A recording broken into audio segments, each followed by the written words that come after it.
Alrighty.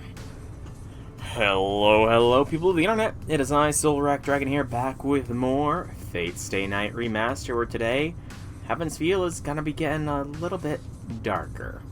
Because of, the scene that happens next. I'm pretty positive about what scene is gonna happen next, and it's... I mean, Heaven's Feel's already got some dark implications, but now's when things are gonna kick off a lot earlier in Heaven's Feel than in the other routes, is what I will say.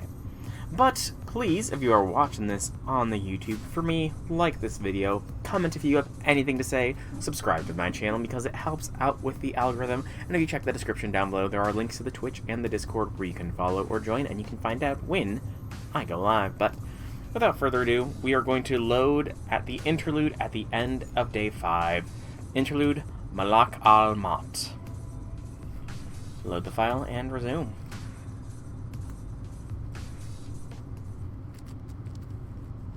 A high-pitched noise fills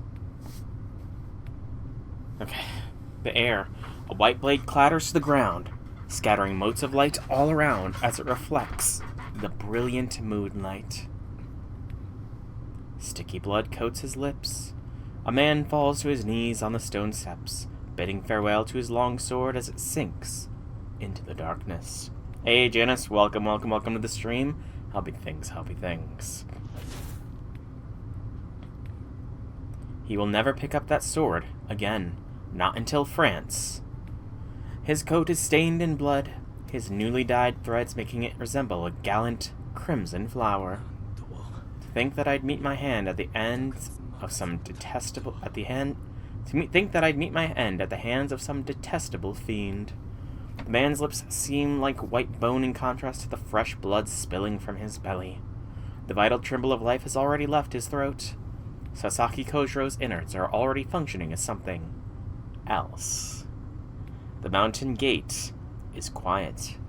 Neither the servant guarding it, nor the newly appeared shadow make a move. The battle is already over. Whatever just swiftly ascended the stone steps defeated Assassin. There was no time to cross blades or even acknowledge the enemy. Whatever it was in a different dimension altogether. The gatekeeper's body tears. His torso is ripped apart. Without a weapon, Assassin cannot even end his own life. It walks steadily, surely. The shadow lovingly, or perhaps disdainfully, strokes the cheek of the servant called Assassin. A spidery, ghoulish arm erupts from his shredded torso. Bones entangle. Meat tears. He feels the organs and entrails that once belonged to him morph into something else. He fights the surge of blood that threatens to burst forth. The swordsman swallows it down, a genial grin playing across his lips. Very well. Do as you wish. Whatever is born from my belly can surely be nothing good. Eaten from within and deprived a merciful death, he smiles. It is a valiant gesture. His lurid grin is even more fearsome than the birth of the abomination within him. Hey, don't call him that. He's not an abomination. He's just summoned by the wrong guy. And so, it is summoned. The thing born from the blood and entrails of a false servant is unmistakably an assassin. I know, I mean, he did a xenomorph. You know, it was very insectoid the way xenomorphs did that kind of stuff, and I don't know, it feels very insectoid here as well. Almost like a butterfly bursting from its cocoon. Although the butterfly is very long and gangly.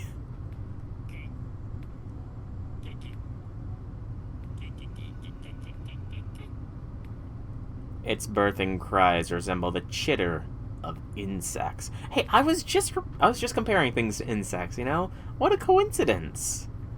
The insect that emerges from the swordsman's body greedily devours its womb. It cackles as it carves, chortles as it chews. With each bite of flesh, the dark insect becomes increasingly man-shaped, its unformed brain gaining human knowledge. The feast continues for half an hour. The new assassin studiously slurps up every last drop of blood, celebrating its birth on now spotless stone steps. You know, you'd think that Castor would have some sort of alarms going off if somebody killed our gatekeeper, but I guess she's just arrogant as F. You know, she's kind of a Gilgamesh in this situation. If she was not as arrogant, maybe she could have stopped this, but its only witnesses are the chorally chittering swarm of insects in the brush and the bright, voluminous moon. A swarm of insects witness this, huh? Interesting. I wonder if that has anything to do with things. And again, with the insect analogies, that sounds familiar. The shrill birthing cries fade. It is an ill moon. The white skull sneers at the scorched black night. Oh, you can even see the skull mask there. Look at that.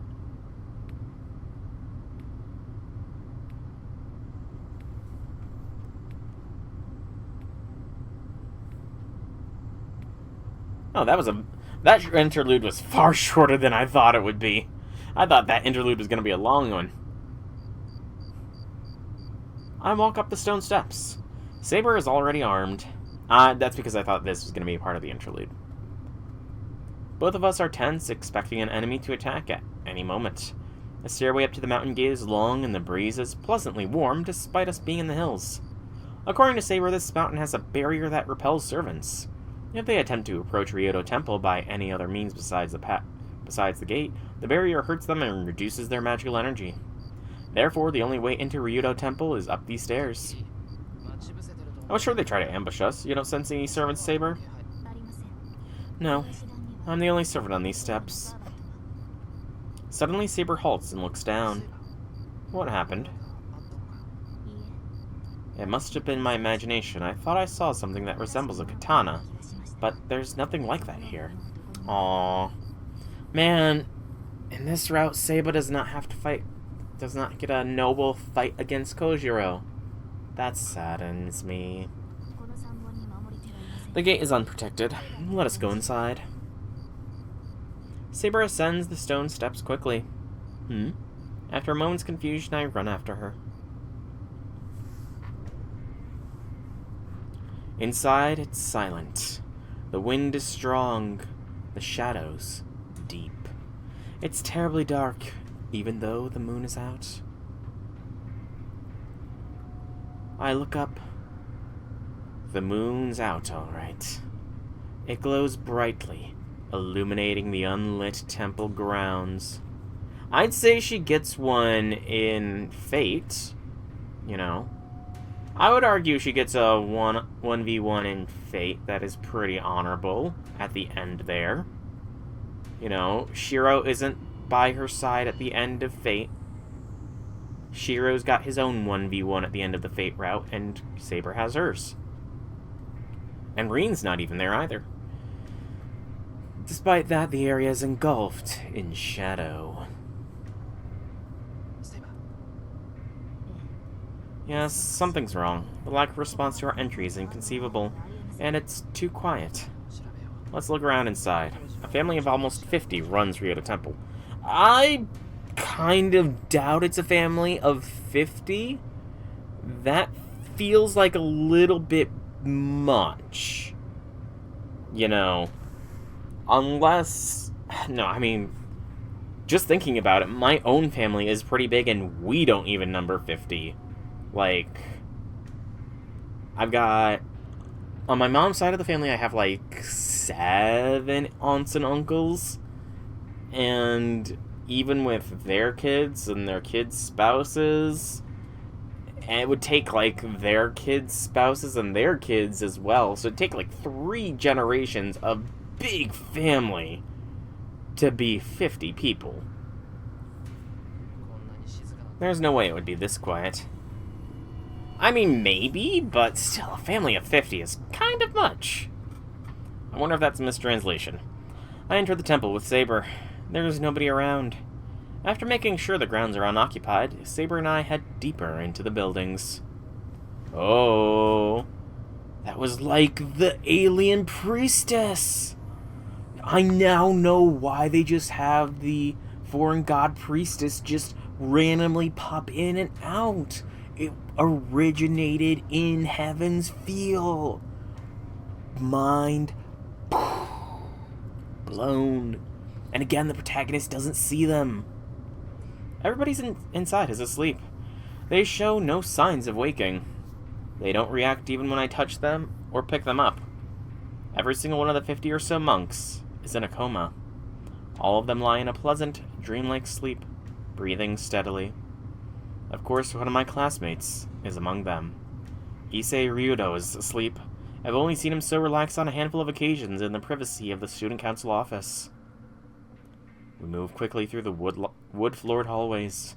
Saber senses something. She directs us towards the inner main shrine. The master behind this disaster must be lurking in the heart of the temple. Are they, though? We step into the main shrine. Suddenly, my eyes are greeted by scarlet blood all over the floor. The center of the shrine is drenched in red. There's a man on the floor. There's a pool of red spreading out from him. Maybe he was stabbed through the chest. The wound is fatal. He's lost too much blood to survive. He's already dead. He looks familiar, and he must be the master of the thing standing beside him. Ooh. Poor Medea. The servant stands there, staring down at her master's lifeless corpse. I'm trying to see, so Rule Breaker is bloodstained, but Medea's also covered in blood. We know she didn't kill her master, so she must have taken a fatal blow. So, given what I know, I wonder if Medea was taken out first, and then Kojiro? Or was Kojiro taken out first? Because thinking about who Assassin is, I'm pretty sure his NP has a similar effect to Gabolg, where it kind of bypasses a lot of defenses.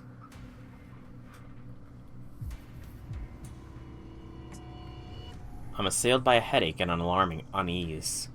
It isn't the gruesome scene that terrifies me, but that thing. That dagger is something bad. Saber doesn't seem to sense it, but somehow I can tell the power in that dagger is nothing good. Saber stands ready to fight. Castor, the purple-robed servant, doesn't react. Is it because we've caught her by surprise, or because she was caught red-handed? Saber slightly crouches ready to attack Castor in a breath. Saber, wait. Why are you stopping me, Shiro? This is our chance to defeat Castor. Not that. I mean, don't touch that dagger. It destroys magecraft. It might sever the contract between master and servant. Wow! Man, Shiro's UB-dub is coming in play a little early, even though he has barely done anything. Then Castor, you're... I'm not saying it. We don't know for sure if she killed her master, but it's clear to me that dagger in her hand has an incomparable ability to dispel magical effects. You would slay your own master. Saber advances angrily. Castor turns to look at us. Her lifeless demeanor makes her look more wraith than heroic spirit. A sword flashes through the air. Saber's sword splits Castor's robe, shredding her clothes as she evades by bounding backwards. You must be here to finish me off. I don't know who put you up to this, but they're thorough. You know, Castor's robes don't look shredded. They look surprisingly intact. Geez, do they censor Castor's robes being shredded? Wow, I can't believe that they censored Castor's robes being shredded. Silence. I don't want to hear the words of one who betrays your lord. You think I killed my master? That I would hurt Soichiro? How amusing. Yes, if I had known this would happen, perhaps I would have done it myself. She coughs blood as she laughs. The black-clad mage conceals the strange dagger under her robe and thrusts a hand at Saber. You're an eyesore, Saber. Disappear along with your master. There's nothing else to say. Watching Castor keenly, Saber swings her sword without hesitation. That's a very possibility. I could see that happening.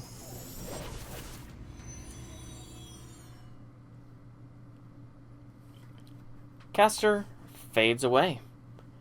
I don't think that's what happened, though. That didn't happen in the... I don't believe that's what happened in the movie, at least, but... Their clash couldn't even be called a fight. Castor may have outstanding magecraft, but it was completely ineffectual against Saber's high magic resistance. Saber shrugged off Castor's barrage of spells and cut her down in a single blow. It's probably a good thing. I've defeated Castor. Your orders, Master?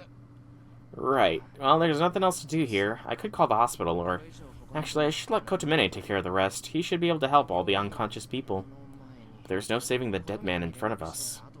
Castor disappeared, leaving our master's body behind. His death will be buried in darkness.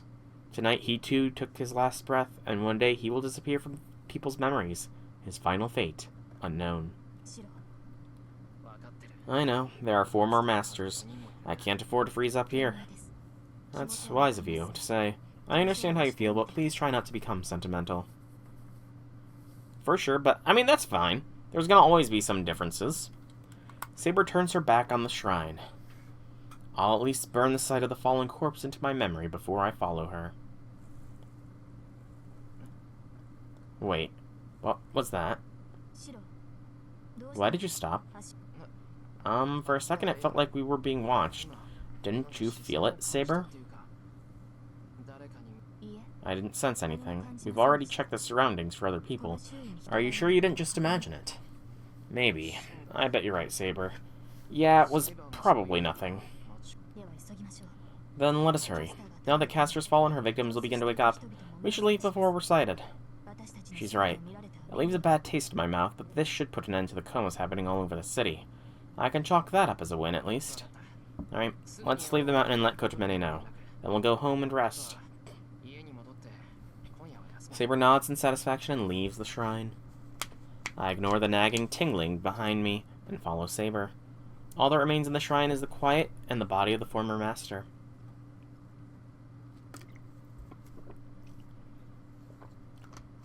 Interlude. Oh boy. Another one.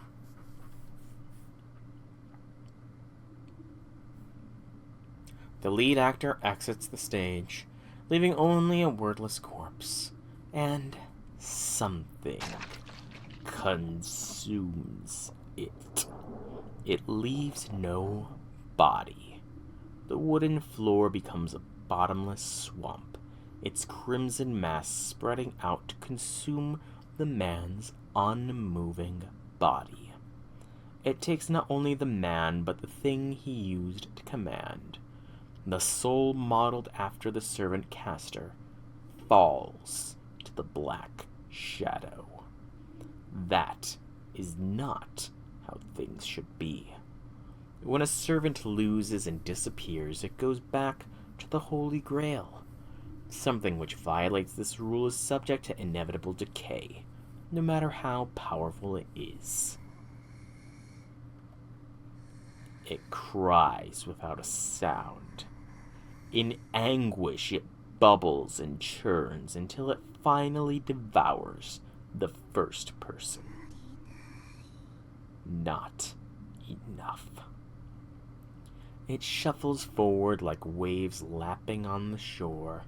It has no voice to scream, so it expresses pain with its entire body. I mean, I think it does have a voice, though. It just spoke, so you can't trick me, Vien. You can't trick me.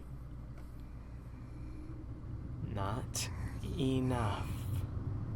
It has no words, no emotions. Okay, you're just blatantly lying to me now, VN. From the beginning, it was never equipped with such functions. And yet, it grieves. It laments its very being, like something that has become aware of its own existence for the first time. And there it is again. You know, makes you wonder, what would have happened that night, this night in game, in the VN, if Shiro fell asleep by a certain someone's side? Would this whole scenario have not occurred? Makes you think. The cloud strikes 2 a.m. A round trip to and from Ryoto Temple took its toll on me, in spite of my daily training. Alright, Saber, head back to your bedroom ahead of me. Where are you going, Shiro? I thought you were going to rest tonight. I got a thing to do. I'll be right back, so don't worry. I'm tired too, so I want to turn in early tonight. 2 a.m. being early. Right, Shiro. You're going to be up at 6 in the morning. Good lord, dude. He's a machine. Or rather, a sword. I see. You must be concerned about Sakura's condition. I mean, I should get her more water. Make sure you sleep in the room next to mine, alright? And close the door. Yes, I will. It's inconvenient not to be in the same room, but if you insist, then I will do so. I'll be standing by in the room next to yours. Saber looks displeased. I'm not the only one who's being stubborn. I return to my bedroom, tortured by self-loathing. 3 a.m. What have I been doing for the past hour? I sigh. There's only one reason I took so long. Sakura wasn't sleeping very well, so I spent time getting her more water and putting her covers back on. It was an incredibly taxing job in more ways than one. Should have blindfolded myself. That would have made it easier. Actually, I had my eyes closed almost the entire time, so it wouldn't have made much of a difference. Not once did I give in to temptation and open them until my work was done. Shiro. Unless Sakura sleeps naked, you would have been fine, man. Unless you are saying you are that down bad that just the sight of a sleeping Sakura would do things to you. Like, seriously, Shiro. Seriously. Time for bed. Just go to sleep. That's all I need to do. I cover my head with the sheets and drive out the invasive thoughts. Once I close my eyes, my mind goes blank. See? Being this physically tired will help me fall asleep faster. I wish I could fall asleep quickly like that.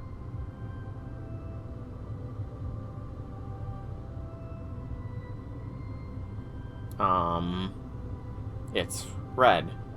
At sunset, the cityscape seems dyed red. It reminds me of a bench covered in posters. Everything my feet and hands touch makes a warm, squelching sound. I continue down the asphalt road. I have no idea what's going on. When I look up, the buildings are dyed crimson. The steep walls seem like giant nails hammered from the sky to the earth. You can't run, the red sun declares, gazing down from the heavens. I walk alone through the streets. Shinto is dead quiet. Maybe everyone's hiding in wait, or perhaps there was never anyone here to begin with. Still, it hurts. The scarlet glow torments my eyeballs and makes me dizzy. It's too empty out here. Am I the only one who missed some mass evacuation order? So I wonder, there's gotta be something more going on with Shiro, because I mean, in Fate Route, he had dreams connecting to Saber. Granted, that is what's to be expected between a master and a servant. In Unlimited Blade Works, he had dreams connected to Emiya, which is kind of expected, considering they're the same person and there's a bleeding effect. But now he's dreaming about the world itself actually bleeding when there's no connection to be had, so just a little odd. That would explain all the red. I should go home. It is waiting for me. Blank is waiting for me. Oh, that was Reen. Is that Tosaka? Even from afar, I can tell it's her. Hey, Tosaka. She ignores me. I think so. Janice, I think so. She walks, her swaying hair long enough to touch the ground. If she's wearing her uniform, then she must be on her way to school. I don't think Rin's hair is that long. Yeah, Rin's hair is not that long, Shiro. I run after her. She doesn't notice me. The gap between us doesn't shrink at all. She keeps walking while I keep running. I gradually fall even further behind. By the way, Tosaka isn't walking at a particularly brisk pace. I'm running enough to breathe a little heavily, but she's still faster. It's a dweem! The long-haired girl enters the school, like a fluttering butterfly. By the way. Wonder what all the by the way is. There's no one on campus. It's empty. Unoccupied. The red-lit landscape is a well-made candy diorama. If the twilight glow grows any stronger, it'll melt them beyond recognition. By the way. I hear a girl laughing. Two young girls smile and play with each other. I see a vision of two beautiful sisters, so perfect for each other they may as well be twins. I open the door and enter the classroom. Okay, now, I have no idea why he's having this kind of dream. It's weird. By the way, why was I following her for no reason? There's some more, by the way.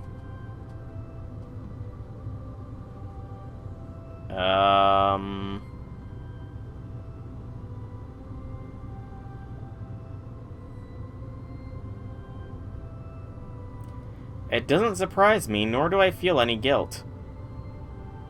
I don't remember this. I don't remember this at all. The two of them embrace each other like lovers. It's enough to make me doubt they're both girls. Against the crimson backdrop, what they're doing seems only proper. But if there's one thing I'm curious about, it's that Mitsuzuri's arms hang limp at her side like those of a corpse. I was wrong. That isn't a hug. It's a meal. The praying mantis feeds on the butterfly. It giddily drains its prey of life. Mitsuzuri is like a wax model. With each second, her vitality is drained away. Tosaka's eyes are warm and whimsical. Her face approaches Mitsuzuri's neck. She exposes her defenseless, pale throat. Then Tosaka's lips. No, her teeth. The wax model's chest arches in tension. I try to go over and help her, but I may as well be wading through a swamp. I'll never make it in time. I simply watch as Tosaka purrs while she drinks, as Mitsuzuri goes weak at the knees. I definitely feel like this is censored. Just saying. This is definitely giving me censored scene vibes. Hey, Jakester. Welcome to the stream. How be things? She licks her fingers. Her wet tongue seductively slithers around her fingers. It's too alluring. I feel like I'm drowning in the thick air around her. Righto. Useless guidance -3. Tosaka giggles, licking her fingers. The wet sound tickles my ears. Such verbiage here. Oh, no, that's not where you're supposed to go. Oh. Steady, mouse. Steady. One more. There we go. Let Ishtar be useful. I mean, Ishtar kind of done it to herself, if I'm not gonna lie. Ishtar kind of did it to herself for not being able to summon Gugalana. I'm glad you came, Emiya. Her voice sounds so sticky and sticky? How does a voice sound sticky? I'm curious. I'm looking... What does it mean by a voice sounds sticky? A voice sounds sticky or clicky is usually caused by dry mouth and sticky saliva often due to dehydration. Huh.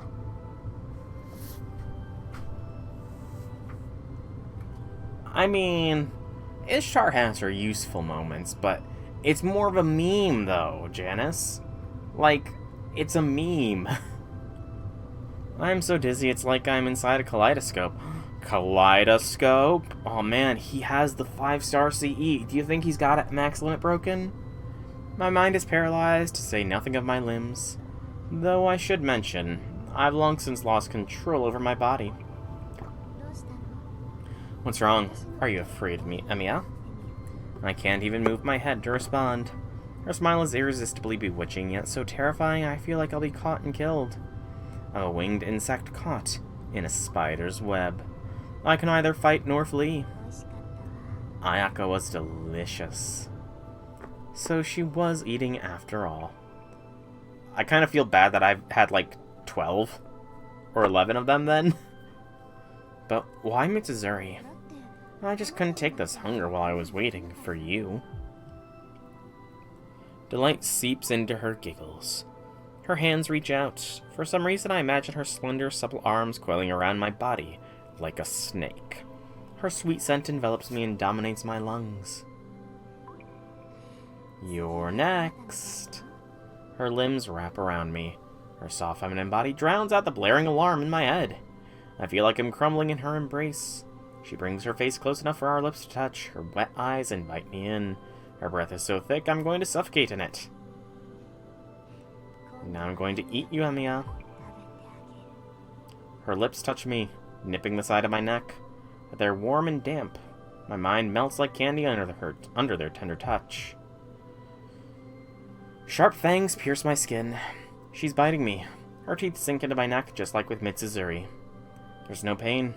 I've heard that spiders anesthetize their prey before killing them. With the numbness comes ecstasy. Her sucking lips and teeth feel so good it's like I'm melting. My neck softly melts. Each time she drains a mouthful out of me, I feel my body turn to candy. My insides are being sucked out and replaced with honey that makes my body melt. It seeps into my bones, muscles, and skin. What eerie music! It floods my throat and I can't even moan.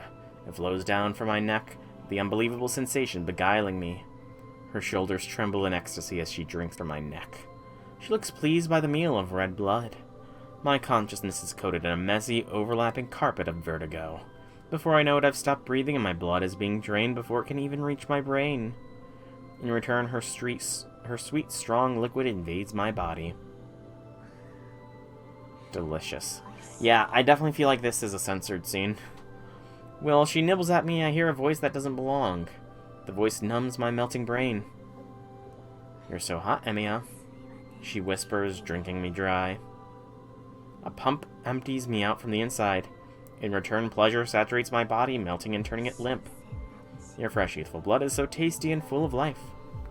I'm at my limit. I have nothing else to give. My arteries are bone dry. I don't think I even have a drop of blood left to spare. Or it's still not enough. She continues drinking. There shouldn't be anything left to drink, but I still hear her gulping. It's as if my life itself is being converted into blood. That makes sense, then. This meal isn't quite over yet. She keeps drinking and drinking.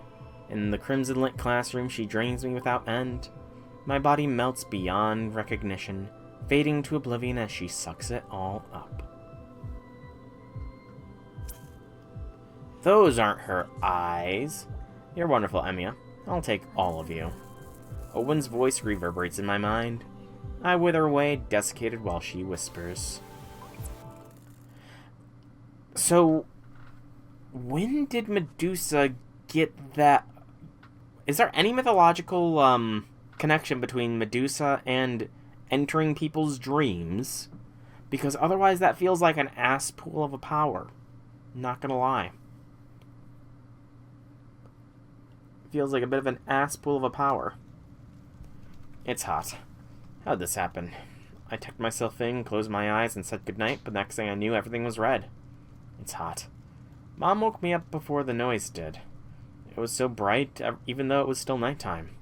Dad picked me up and ran down the burning hallway. It's hard to breathe. I heard Mom's voice behind me. She told Dad not to go on his own. He ruffled my hair and told me to wait outside. I nodded and did what he said. It hurts. Outside was the same as inside. Everyone was all red and my eyes hurt. So I closed my eyes and ran, trying to find somewhere that wasn't so hot. When I turned back to look, my house was already gone. It must be punishment for not following directions. My eyes hurt. I cry while I walk. I know I have to go home and wait, but I don't know where home is anymore. I stop covering my face with my hand and look up. I come face to face with it all for the first time. The town is burning in the distance. The fire won't go out. It's too late to change it now. This all happened 10 years ago. The flames burning far away are so distant, not physically, but in time. So hot. My skin hurts. My throat burns with every breath. My body creaks with each movement of life. When I try to run away, my ankles twist, caught on something heavy like shackles. Even as a child, I somehow intuit that the death of everyone around me is dragging my living self down with them. Huh? It's still hot. I'm gonna look it up. I claw at my throat, my nails scratching it red. Each breath I suck in inflicts stabbing pain on my burned esophagus. My eyeballs stop working, and my brain begins to steam in my skull. Why? It's hot.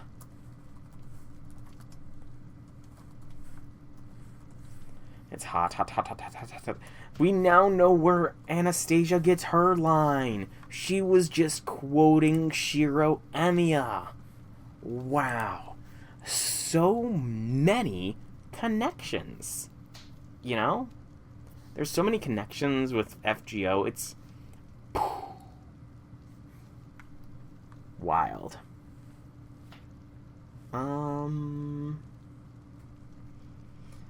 Okay, looking it up, there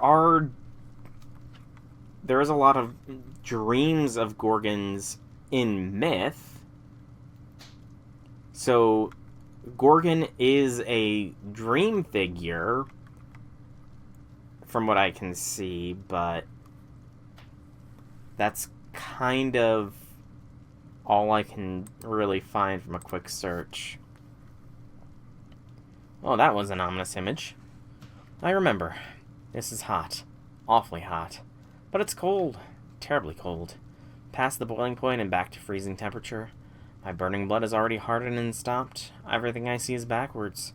And it's hot. So it's cold. That's why it's so hot. I'm losing my mind. However, what was the cause of it all? That was the cause of it all, obviously. There was a black sun in the sky. Didn't feel especially strange to me that the sun was out at night, or that it was black.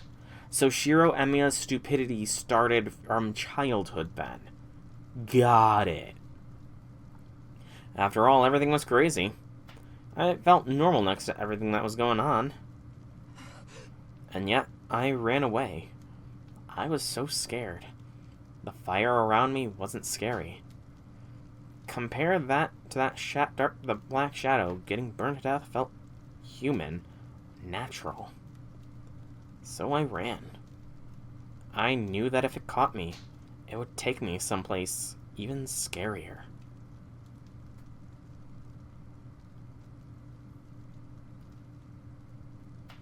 I just saw a face in the static. Spoopy! I look up at the sky in a daze. I know it'll rain eventually, so I lower my upraised hand. It does look like a hand and an arm reaching for the black sky. Slowly, I open my eyelids. Not quite fully awake, I stare at my bedroom, in a daze. A dream, huh? Still laying on my back, I feel relief. How many years has it been since I woke up from a dream feeling relieved? But it was such a clear dream. I murmur aloud, still feeling the heat on my cheeks. A long time ago, this nightmare used to haunt me and make me cry out at night. It happened 10 years ago. The memories were still fresh back then. Every time I went to sleep, I would find myself wandering in that inferno. I never imagined that I'd forget about it, especially while I was in the dream. Well, when I fell asleep, it would all become real again. The sky that day, the burnt odor in the air, and the inescapable wall of fire. ... Even now, I think that hasn't changed. But it isn't as raw anymore. With time, wounds heal and memories dull. Over the last few years, all I really see when I dream about the fire is the color red. Why would it come back again in vivid detail, even down to the smell of ash in the air, after all this time? I wonder... And what was that? I don't know what that thing was, nor do I remember it. In fact, I didn't even see it.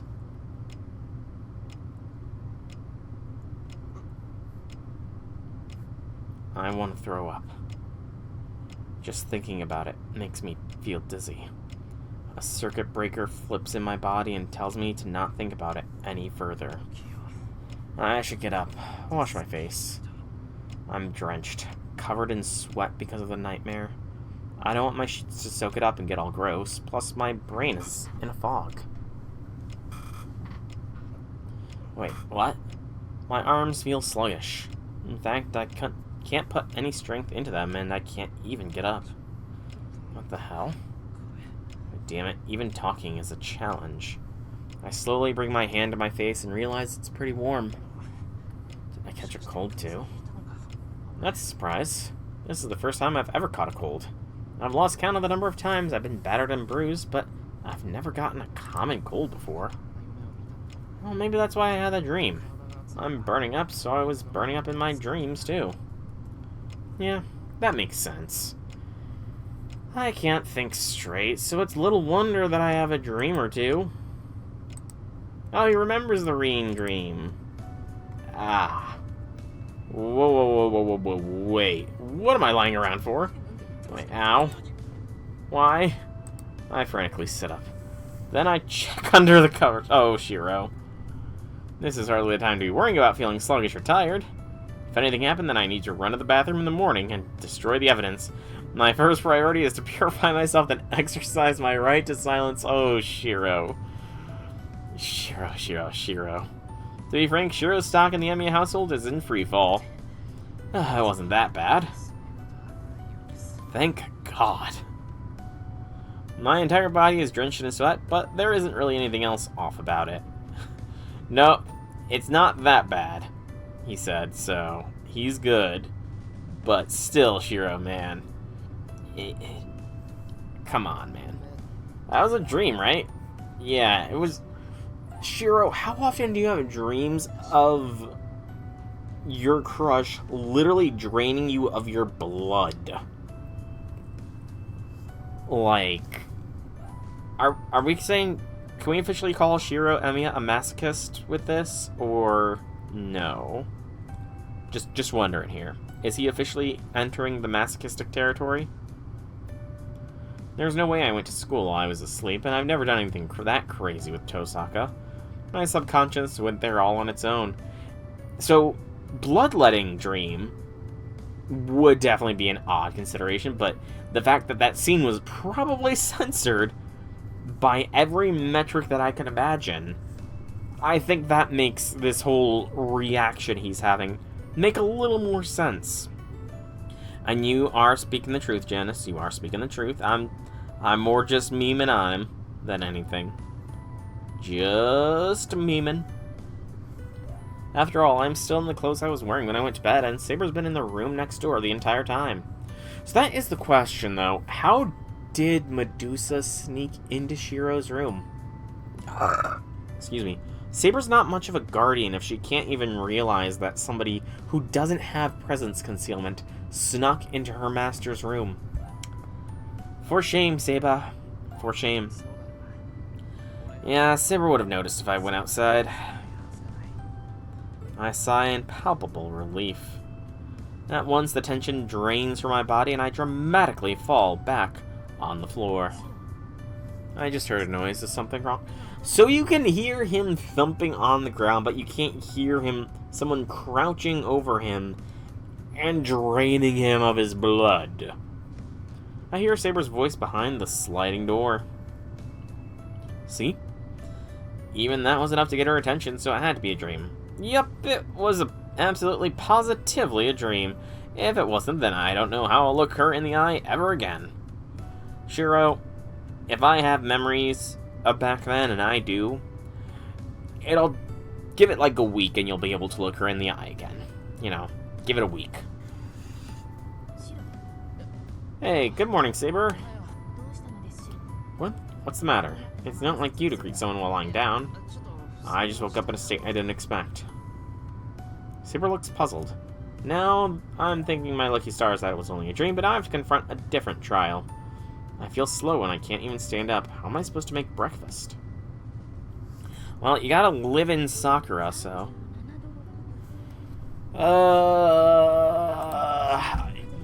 If you're gonna translate stuff, translate it to American units, man. Translate that. So 99.6. That's not that bad. He's not breaking 100 degrees. He's fine. 37.6 degrees. Pretty unusual for you to catch a cold, Shiro. She casually gives me my diagnosis, thermometer in one hand. I already figured that was the case, so it doesn't come as a surprise, but a cold would make me feel this heavy, huh? Does it hurt anywhere else, like your throat or your head? Not really, my body just feels all heavy and hot. Is that weird? I think that's a better sign than actual pain. I mean, it's above average, yes, but it's not breaking 100 degrees, which is when you really should be concerned. But you're a tough kid, so maybe you don't even notice this discomfort. Okay, I'll get you some medicine, just in case. Fujini takes some cold medicine and cough drops out of the first aid box. Sorry, I was just typing something. She's an old hand at patching up lacerations and the like, but it looks like she isn't used to treating illnesses like this. Thanks, Fujini, and sorry, I don't think I can make breakfast. Don't be stupid. Which do you think is more important, breakfast or your health? I'm glad Saber called me over, but if you'd gone ahead and cooked as usual, I would have been really pissed off. Wow, she's actually being an adult. Color me surprised. She can think about something other than food. She growls in sincere anger. She's right, obviously. And don't worry about food. Sakura made okayu, rice porridge, so eat that if you get hungry. Sakura made porridge. She must be feeling better then. Are you doing okay? You seemed in even worse shape than me yesterday. Yes, my fever's down, so you don't need to worry about me. I managed to sleep well. It's thanks to you keeping me company, so I wasn't scared. You slept well for a completely different reason, Sakura, don't lie. Oh, that's good. I thought it would take longer, but I'm relieved that it took her only a night to recover. And Fujini is clonking the words. Oh yeah, I totally forgot. Sakura caught a cold yesterday too. Yeah, so I don't like that look on your face, so stop whatever you're about to say. Sure, did you try to transfer Sakura's cold over? What? Why would I do that? Oh, you don't get it. Sakura's fever's down, right? So maybe you did something. It's long been said that people get better from a cold when they pass it on to someone else. Look at Sakura blushing back there. I look at Sakura not understanding. The medley of expressions. Oh. Finally, I realize what Fujini's running her mouth off about. You idiot. I only went over to take her temperature and give her medicine. You're not allowed to make any more of those jokes. It's rude to Sakura. I feel myself blushing furiously. I imagine my 37-degree fever just climbed to 38. Just kidding. I know that's silly. You aren't clever enough for that. Ooh. I mean, it's the truth, but damn, Fujini, don't burn him anymore. That's kind of annoying me too, but it's fine as long as that's cleared up. Good boy. I'll let the school excuse your absence, so take it easy today. Saber, would you mind taking care of Shiro? There's no telling what he'll get up to, so tie him up in bed if you need to. I already intended to do so. I'll keep a watchful eye on Shiro to make sure he doesn't get up. Should I also feed him? Like he's a pet. Now, it's a little intense, but it works for me. Thanks, Saber. Taiga's full of derpy expressions. Saber nods. Is it me, or did I just get a vague feeling of danger? So, you listen to whatever Saber says and behave until we come home. I'll buy something for dinner that'll give you energy, so you need to let yourself rest and recover. Fujini nods with a smile at the impossible mission she's given me. Beside her, Sakura looks downcast. She looks like she wants to say something that's weighing on her mind. But she doesn't. She stays silent. We're leaving. Look forward to the souvenirs. Fujini waves goodbye and leaves for work. Why did they put her there rather than, like, at the front door? I see Fujini off, then go back to bed. All I did was go from my bedroom to a porch. Oh, okay, that explains that. But the effort made me so short of breath, I collapsed right back into bed. My fever isn't that high, but evidently I'm physically exhausted. Fujini's right. I won't be able to do much until I recover my strength in bed. Then, Sakura comes to my room even though it's past 7:30. It's already 7:30. Shouldn't you leave before you're late for school? She awkwardly avoids meeting my gaze.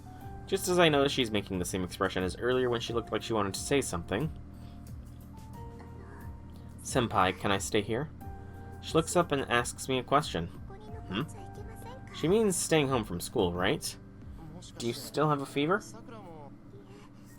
No, my fever's down. I just... She hesitates like it's hard to say. She does still look pale, and it isn't reasonable to expect her to fully recover overnight after how bad she looked yesterday. Wow, Shiro, calling Sakura looking bad? Man, Shiro has no chill. Right, you got a cold too, but are you sure? Don't you need to get your absence excused? I'm sure. I was thinking about playing hooky. Huh? She means skipping class by pretending to be sick. Why, you actually have a cold, so it isn't lying. If you have a fever, you should sleep in your room. I'm saying I feel fine. Huh? I understand even less now. What's she trying to say? She wants to take care of you, you idiot. Well, I think it's my fault that you caught a cold. Don't just take what Fujini says at face value. That's not what happened. I've been going out late for late night walks lately, so it's my own fault. But still, I feel fine, so I'm gonna play hooky to thank you for yesterday. Apparently, Sakura feels responsible for my illness. If I'm being honest, I would feel better having her around. Saber needs to sleep, and it would be easier for me if Sakura could prepare the medicine. Senpai? Okay then, I'm counting on you, Sakura. Of course, I know you have Saber, so you don't need... Wait, what? Quick drink.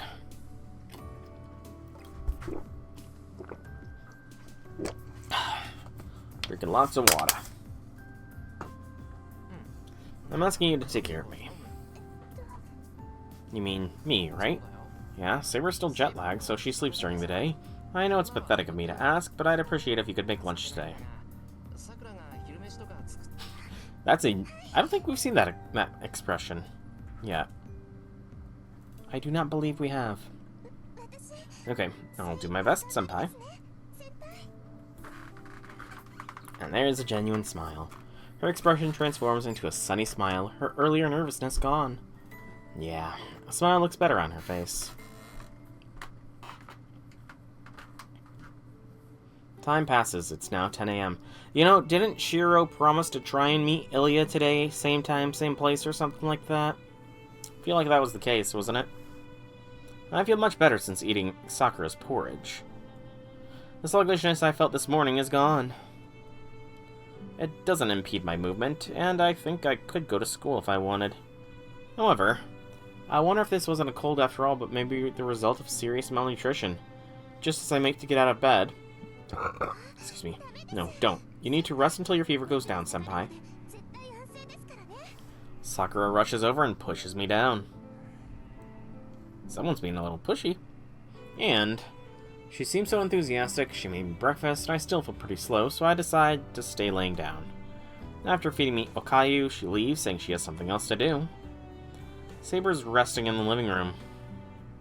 She was kneeling in the corner of my room until just earlier, but it was making me nervous, so I asked her to move to the living room.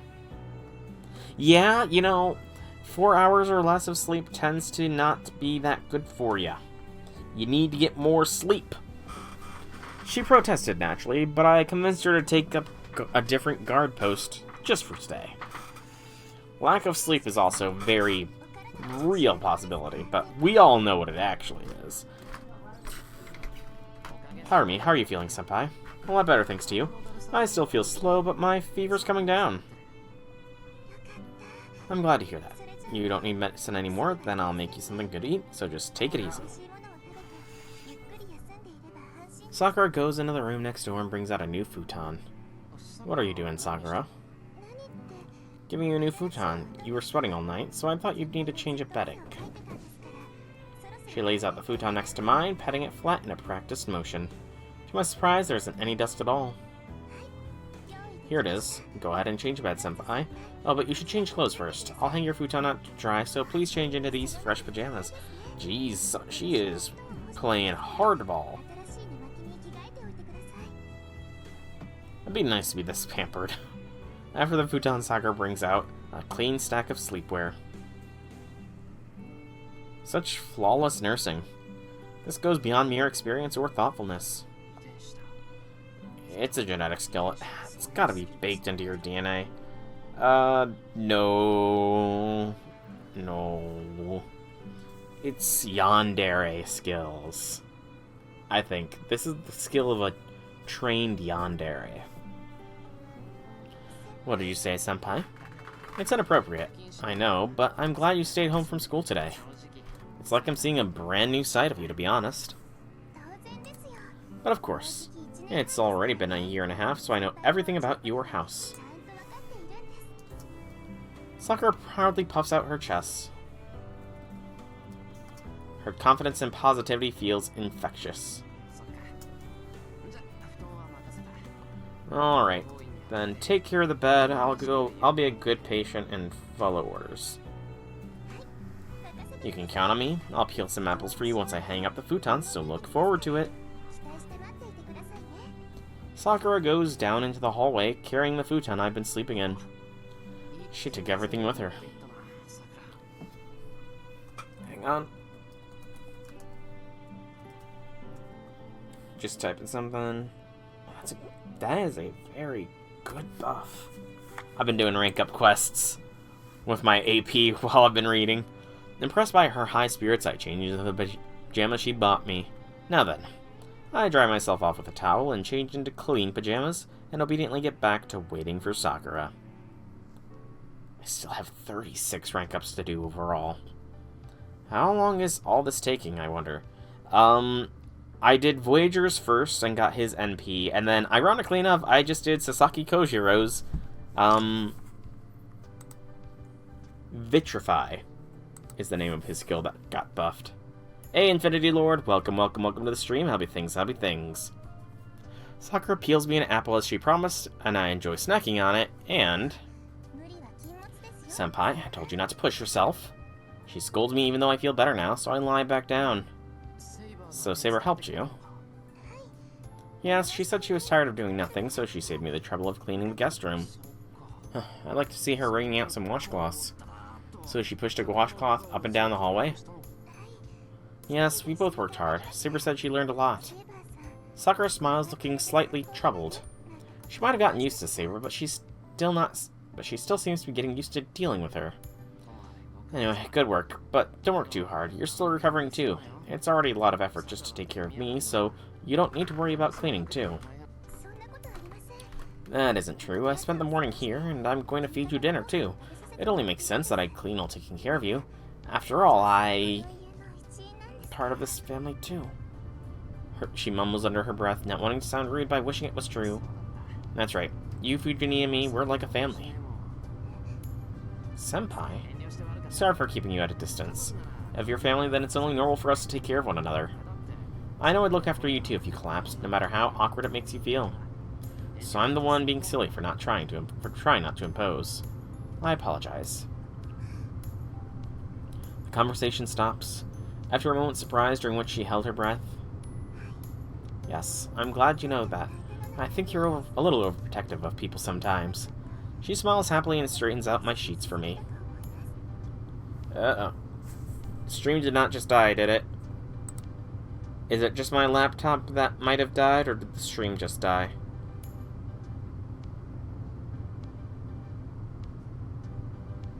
Okay, it was just my laptop. Because I have my laptop open playing the stream so I can also see the chat, and I just got like a connection error, so I was just making sure. Thanks for assurances. It made me realize something, finally. It's doing some of the Steel Soul difficulty. So that's the hardest of the difficulties, if I remember what Janice said yesterday. Okay. So did you beat everything on the base difficulty, like all the DLCs and everything, Infinity Lord? How beautiful the house is.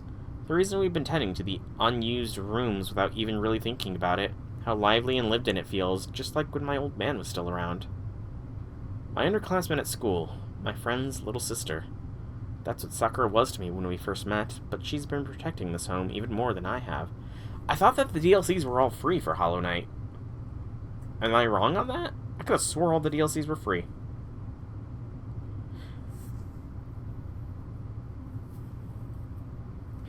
For the last year and a half, the days were truly peaceful. I took it for granted so much that I never noticed. Sakura brought me and Fujini something that we never could have obtained on our own. Absently, I look up at Sakura. Maybe it's because I still have a slight fever, or because she looks so happy taking care of me. When I see her smile, it warms me up inside and makes me sleepy. I'm pretty sleepy. Feels nice. I feel bad for sleeping until lunchtime, but for now, I think I'll close my eyes and... Senpai, that's what I love about you.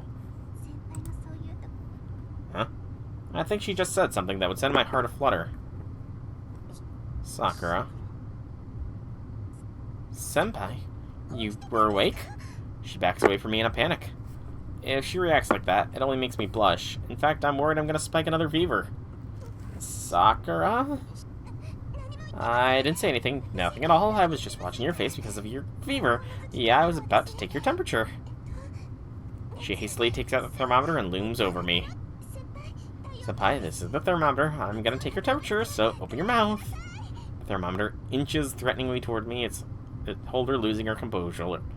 I feel something squishy. It only brushed me, but it was Sakura's chest. And Shiro blacks out. My brain reaches its boiling point. Sanity begins to crack under the strain of forbidden memories springing back to mind, and the sensation of an all-too-real female. Right, Sakura, time out. And she falls on top of him, I'm guessing. I make a last-ditch effort to roll out of bed. My body slides out of the futon. My first priority is to get away from those boo...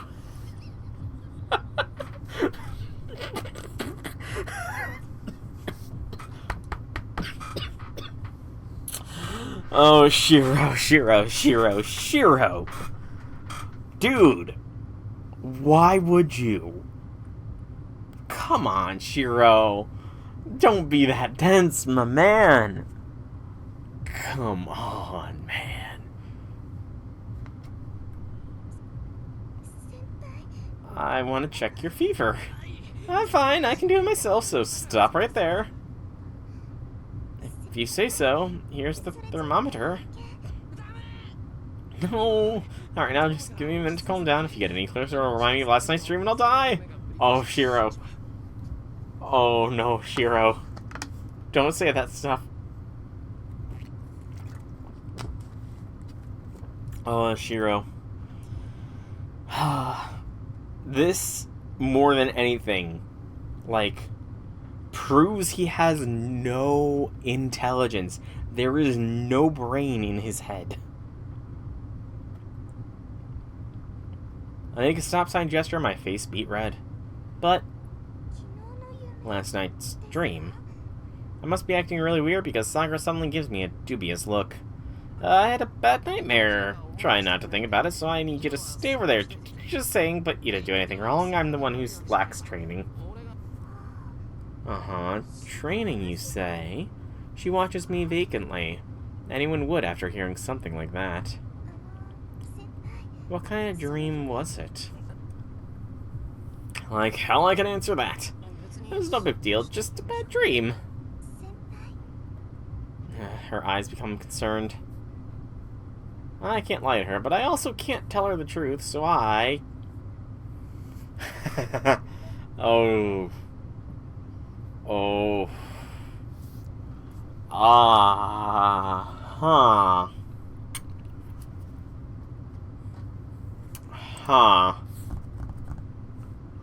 I have no idea what Shiro would do here. Like, this is not a scene from the movie, so I have some canonical thing to fall back on. This is just like, what do I feel Shiro's nature is? Sure thing, Infinity Lord. I'm trying to think of, how does he respond to this? He can't lie, he can't tell the truth. How would this... How would this go to a bad ending? That's an excellent point. I could check to see if this can lead to a bad ending or not, but I don't want to do that. I think when it comes down to it, Shiro is an honest guy. He can be a little evasive at times, but... Nightmare King Grim. Ah, so you're at the end of that boss. Alright, you're at the end of that DLC, rather. I see. Yeah, from what I remember watching people fight, he was a pretty tough one. Huh. I think that in this situation, he will not lie even if it risks invoking more yandere energy from Sakura. There is no helping it now. I'll tell her the facts without giving away too much. Who was in your dream? Oh, Sakura knows. Okay, so here's my thoughts. It's not so going back to what I speculated, what Medusa connection had with dreams.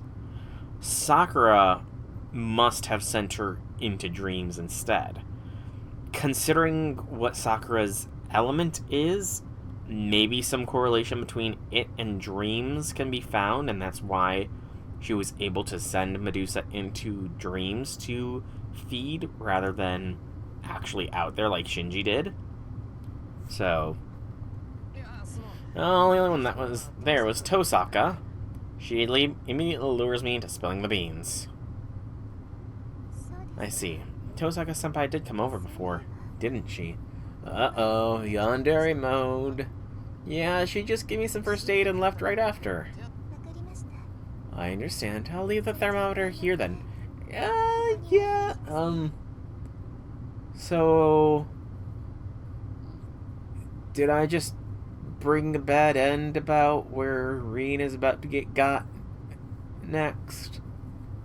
Sakura sets the thermometer on the floor and walks to the bedroom door with heavy steps. I'm off to make lunch now. I'll come get you when it's ready, so please rest until then.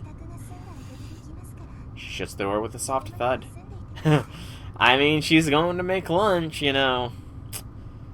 Although, it makes me wonder if she is going to be having a very stern conversation with somebody.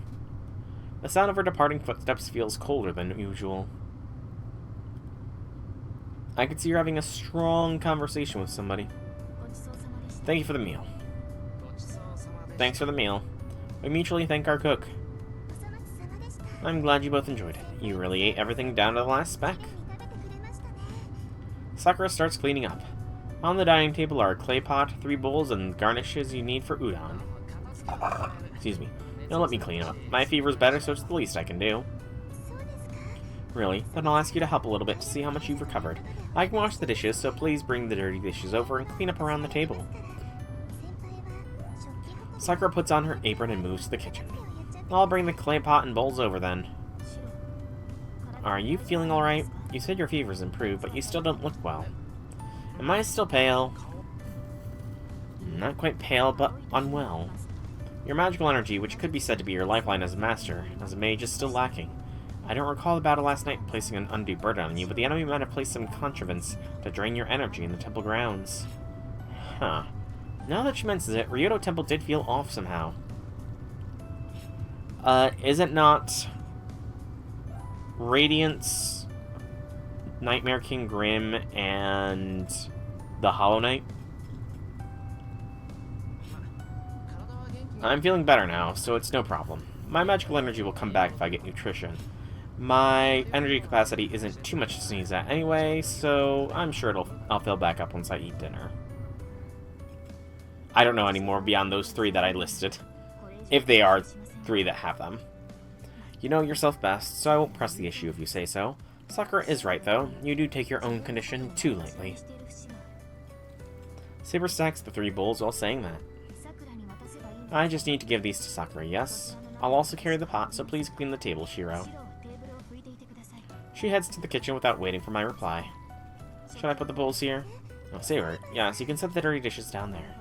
See, also lunch was delicious. I must thank you again. I still have a lot to learn. Senpai's the one who's really good at making porridge and udon noodles.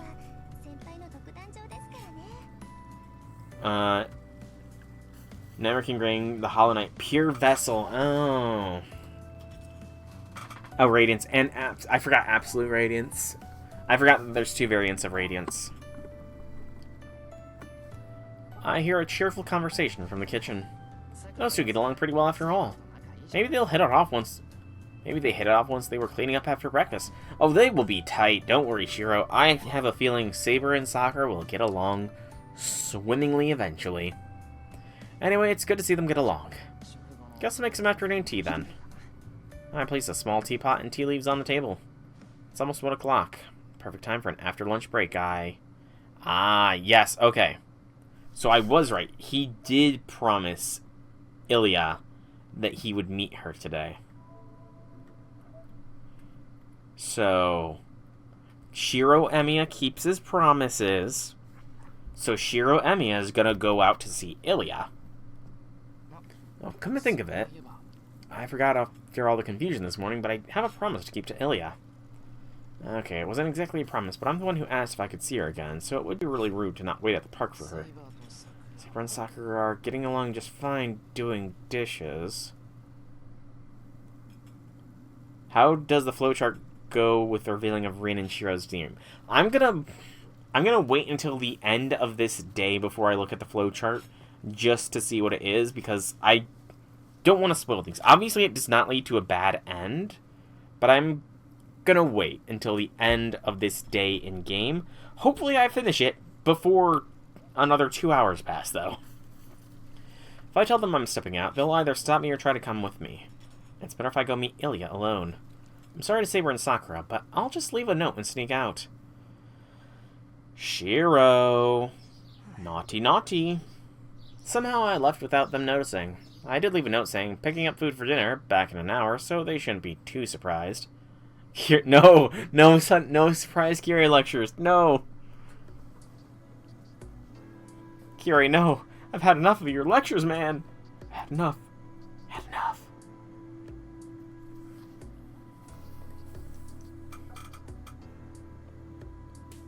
Yeah, Celia isn't here. There's nobody at the park. The small park surrounded by apartment buildings feels forlorn, and it's so chilly it feels as if it could get thoroughly covered in snow soon. I wouldn't know what to talk about even if she was here. I sit down on a bench, set the plastic bag I'm holding on the ground, and look at the overcast sky. Looks like the small souvenir I brought from the shopping district was a waste. Once again, I can see the skull in the sky. I absently gaze up at the clouds. Maybe it's because of all the buildings around. From here, the sky looks boxed off and more distant than usual. It's cold. My breath, mists white. The cold, dry air is freezing, and I wouldn't be surprised if it started snowing. You know, this makes me wonder. If the Holy Grail War took place during the summer, would there be an obligatory beach day in every route? Do we think? Do we think that would happen if the Holy Grail War took place during the summer? Obligatory beach day per route?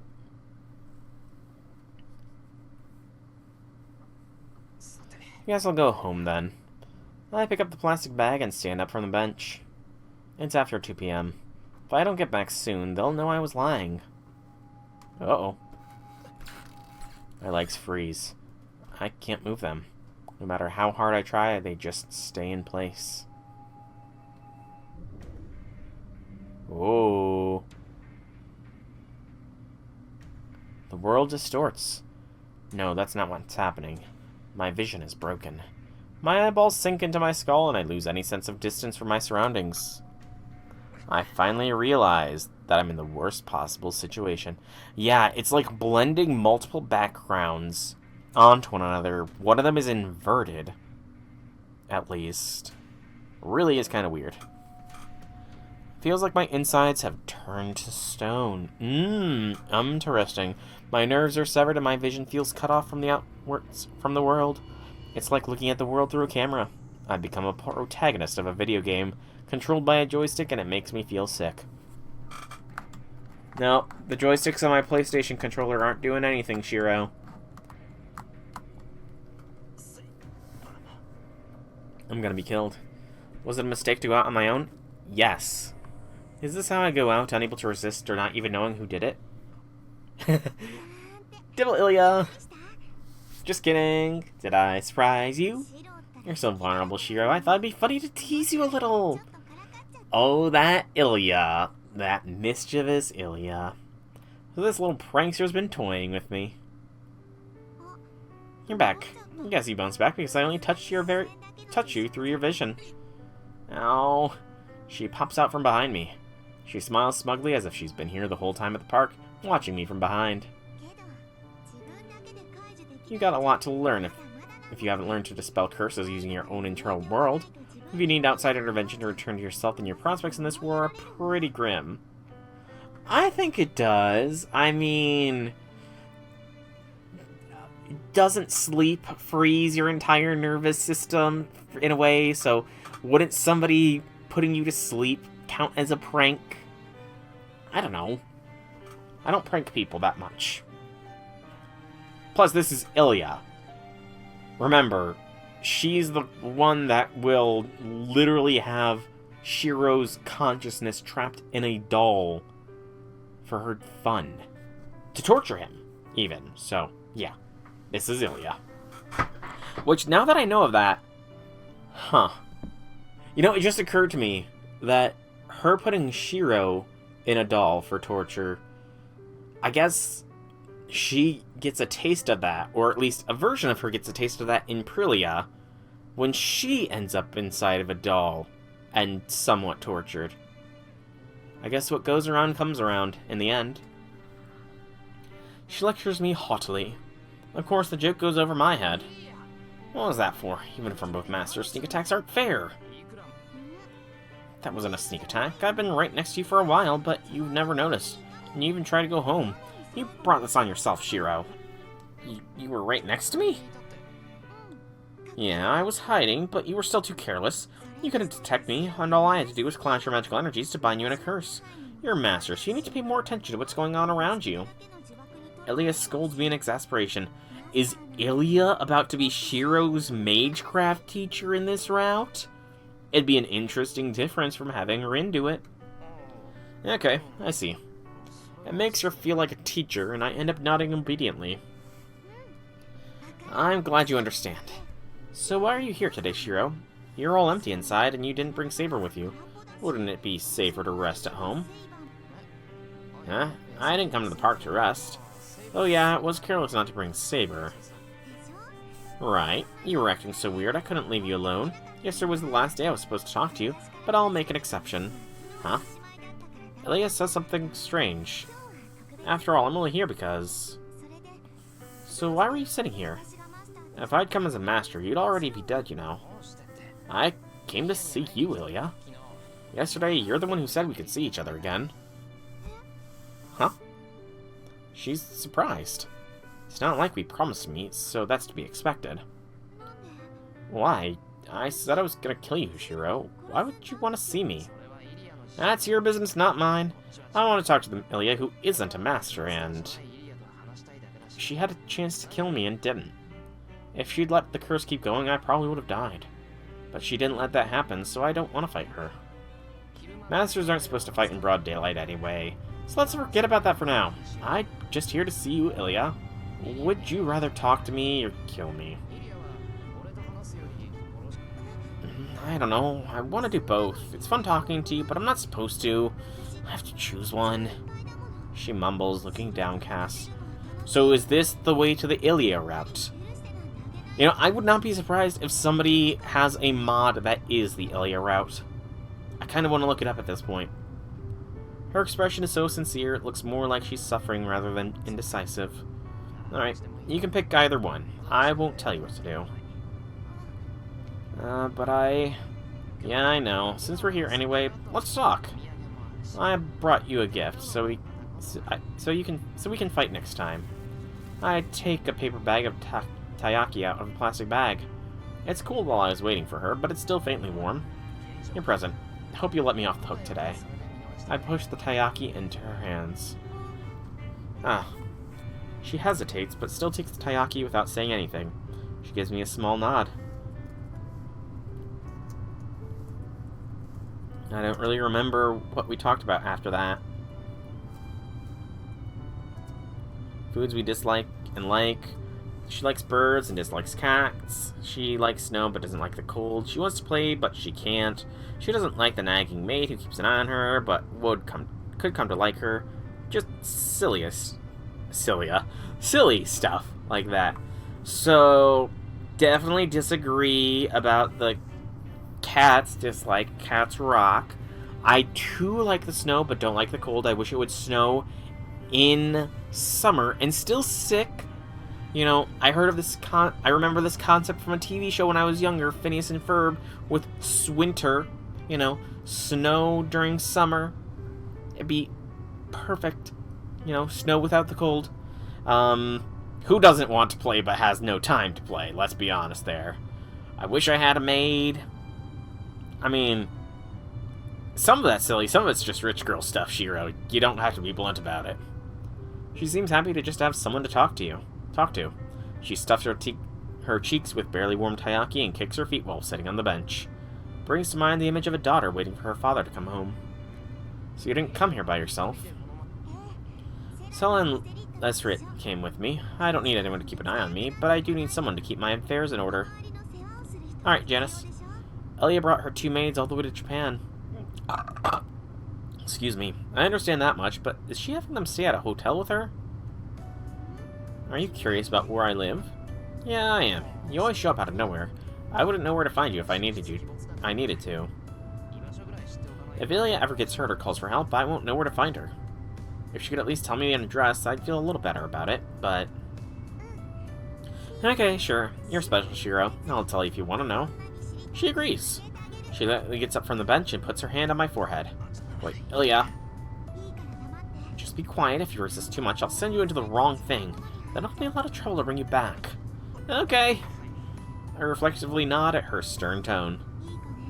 Good boy. Now close your eyes. Also, don't look around too much. I'm sending you, but I'm only actually moving your viewpoint and not your body, so you might get motion sickness. Out-of-body experience! Oh no, she's drugging us, man! She's sending us on a trip! She suddenly presses her forehead against mine. I close my eyes in surprise. Suddenly. Whoa, dude. My field of view accelerates at extreme speed, then expands. You know, it's my consciousness that expands. I find myself looking at a scene I've never seen, peering down from someplace high up. Can you see it? Right now, your sense of vision is connected to my forest. Elia's voice echoes. I can't answer or nod. Right now, I'm only a sense of vision. I'm a tree looking out over a vast forest. I can't move my body, because I've just been transformed into a silent tree. Remember the way. I'll send you to the castle walls next. Image changes. I'm cut off from my body, but my vision still works. I'm still me, but I can't feel myself.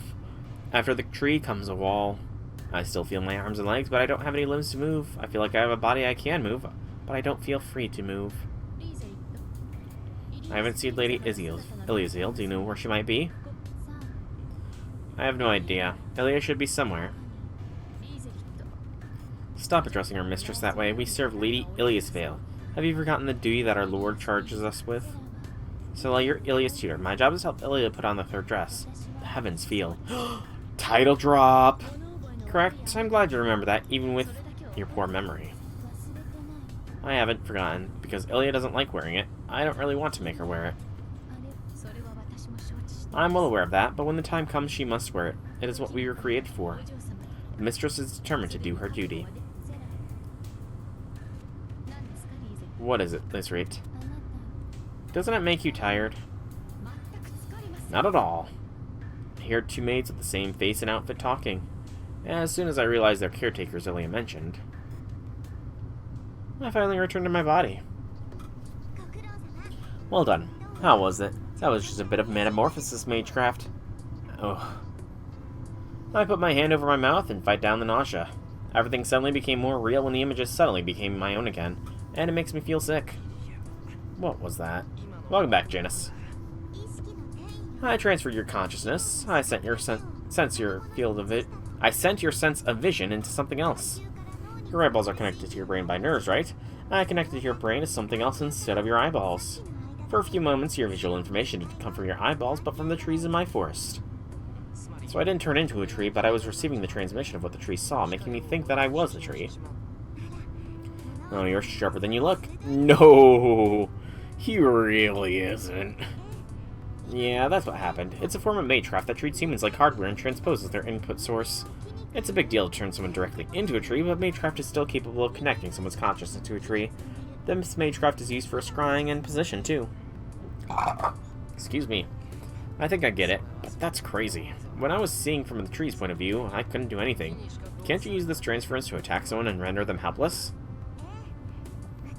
Yes, our magic attribute is the flow and transference of power. For example, the Tosaka mages transfer their energy into precious gems, which maintains their power purity. They can apply the same logic to transfer someone's consciousness by force too. If there's an enemy they want to seal away, they can neutralize the target by designating their consciousness input inside of a jewel or a puppet that can't move. But transferring someone else's consciousness has a very low success rate, so I'd say most mages wouldn't use it offensively, unless they're specialists like me or the Tosakas. It worked on you because you didn't resist, and because the force belongs to me. It's normally a lot harder to make the connection work. On top of that, if the transferee's source body receives any stimulus before the transfer is done, their consciousness will be forced back home. Even if the remote consciousness can't tell its original body is in danger, the physical body will call its separated consciousness if it senses danger. That's what happened earlier, Shiro. You couldn't do anything when your mind was in that tree, but all I had to do was shake you to make you call your soul back. So it's like a dream. When I dream, I can't wake up on my own no matter how hard I try. Most of the time, I wake when morning arrives. In other words, my body's habitual functions wake me up. I'd say it's a little different. You can awaken from a dream using your own intellect. That's why the transference isn't suited to offensive use. It's mainly used for self-preservation. If you transfer your own consciousness to a familiar or a puppet that can move, you can control that body and use it to safely conduct magical work.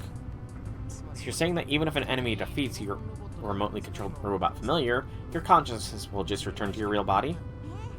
Yeah, a mage who transfers their own consciousness will make absolutely certain to hide their real body in a safe place.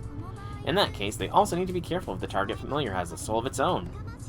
Man, this all feels very, they're really going into detail on this whole soul transference and puppet body thing. I wonder why they're kind of hammering in the whole, the user needs to keep their body safe. I don't know. I just can't figure it out, man. It's a mystery to me. Yeah, it's like they're foreshadowing something. You nailed it, Janice. If the target vessel has its own command system, its own mind, then the mind of the familiar with the soul will be in control. That's why when we transfer to a human or animal, we just end up on the edge of the target's brain. We're only looking at images along with them. It isn't remote control, but remote viewing through a camera. To move your own mind into a living being, familiar with the soul, and dominate them isn't transference, but magecraft on the level of reincarnation. That's a form of grand magecraft which most mages can't hope to emulate. Reincarnation. Magecraft that lets a child inherit one's soul after death. Apparently some mages have achieved it, but recreating the soul is a challenge on its own. One might manage to start life over as a baby, but if one doesn't inherit 100% of one's abilities from one's past life, that isn't reincarnation, but mere duplication. It's a replica. An inferior copy. The baby would be inferior to the mage it was reborn from. If you're gonna bother transferring into living things, you could make a mindless familiar and control that shell. But modern mages can't make very powerful soulless vessels. They're just soft dolls the mage controls with their magical energy. They aren't good for much more than delivering messages. Besides, even if you send your mind into a familiar or a moving puppet, it doesn't change the fact that your own mind will disappear once your real body dies of old age. It isn't a path to immortality. Again, this feels like foreshadowing. Souls are the only permanent thing in the material world, and even they're not permanent. Souls are very much immaterial. I guess maybe it's different, you know, as far as, the Fate-verse. Souls are more tangible, but nobody can make souls exist independently in the world. A soul can't remain without a body to host it. And once it acquires a body, it's bound to that body's mortality. The magecraft you just experienced is the best we Ainsburns and Tosakas can manage. Our lecture ends. Suddenly something rings out, announcing the time. The clock in the park reads 3 p.m. An entire hour went by before I knew it. I have to go soon. Are you going home, Shiro? Yeah, I'd better get back soon or I'll be in trouble. Ilya nods, then walks into the middle of the park. Okay, I really shouldn't say this, but... She pauses as if expecting to be rejected. Will you come see me tomorrow, too? The small white-haired girl asks me. That idiot. Do I even need to answer that? I'll be here tomorrow. Today you told me where you live, so it's my turn next. Okay, then it's a promise. I'll definitely call out to you tomorrow, too. Ilya leaves. The sky is gray. It makes the white-haired girl seem like a fairy.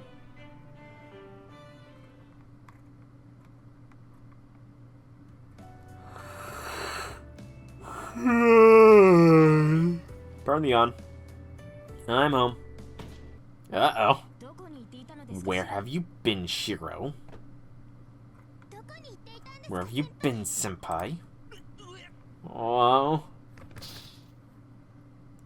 I scrambled back in a hurry, running backwards towards the door.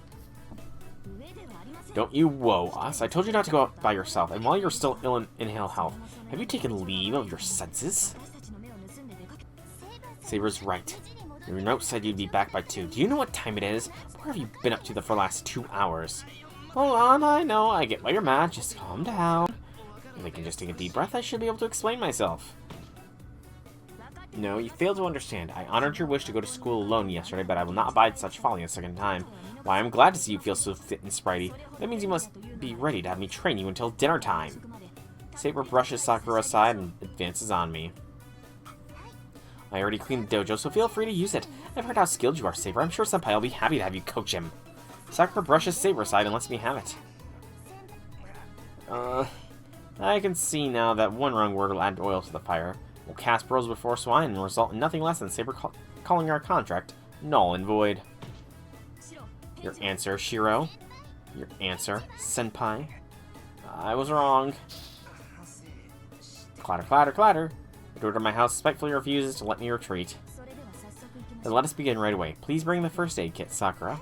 Okay, do give them a good raking over the coals for us. They're really unified now. The two of them go off into the hallway in perfect sync.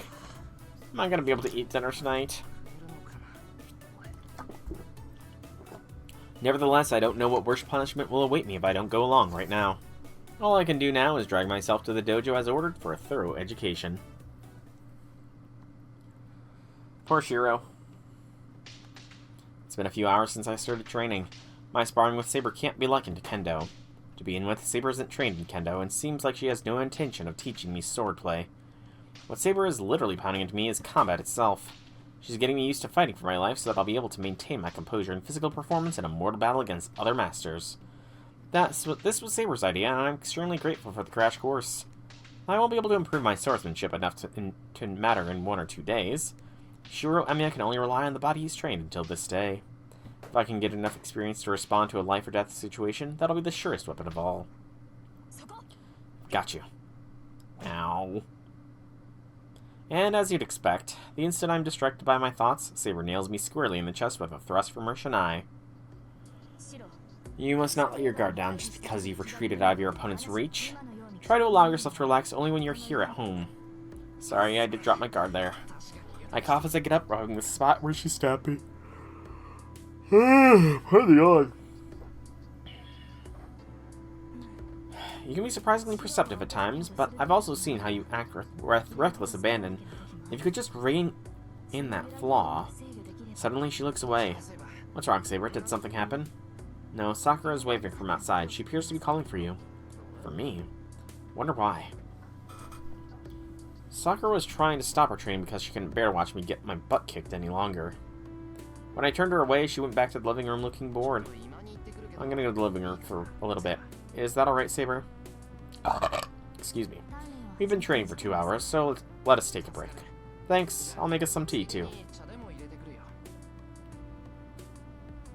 Senpai. I hurry to the living room and see Sakura standing in front of the telephone. There's a phone call. They've been waiting for a while. Here you go. Ooh, who's it gonna be? With that expression, I'm guessing Rin is calling, and that's why Sakura is in a bad mood. Phone call at this hour. Is it Fujini? I pick up the receiver, expecting her to ask me to bring her something she left at home. See, I've just been handed the phone. This is Emiya speaking. It is Rin! This is no time for that! Who gave you permission to stay home from school? The speaker roars in my ear. Actually, there must be some crazy magecraft at work to make such a small speaker fill the room with her shouting. That hurts. My ears ring and my head throbs. Are you listening to me? Are you actually okay, Emiya? I hear you, so lower your voice a little. You're gonna burst my eardrums if you do that again. I don't know if I should say that you're never changed or that there's something wrong with you. Anyway, sounds like you're fine. I can't believe I got so worried about you. Sorry about that. Anyway, what do you want? Something must have happened for you to call all of a sudden. That's why I wanted to ask you. I gave you warning after warning, but you still went to Ryoto Temple yesterday. How do you know that? I had someone keep a lookout. Looks like nothing happened, though. I assumed you had a little mishap when you didn't show at school. You mean you think I got myself killed? Yeah, I thought they chopped you up into little pieces and buried you in the hills. There's a lot worse than a little mishap. Hate to disappoint you, but I'm not exactly fighting fit, but I'll manage. So what do you want, Tosaka? Enough digging for intel on each other. You want to know about the other master at Ryoto Temple? They were gone by the time we got there. They got betrayed by their own servant, by Castor. And then... I shouldn't say any more. I've been speaking in a low voice, but Sakura is still behind me. I shouldn't mention anything shocking like people dying. Anyway, there isn't a master or servant at Ryoto Temple anymore. That's what you wanted to ask, right? Yeah. Glad you figured it out. But I'm hanging up. I'm in the middle of training, and I'm sore all over. I end with a later and move to replace the receiver. Hold it. What now? I thought we were done. We're not done yet. Look, just come to school tomorrow. I have something important to tell you. Slam. Beep, beep. Sorry, but he's gotta meet Ilya tomorrow, Rin. He can't go to school. The caller violently hangs up. That's so Tosaka.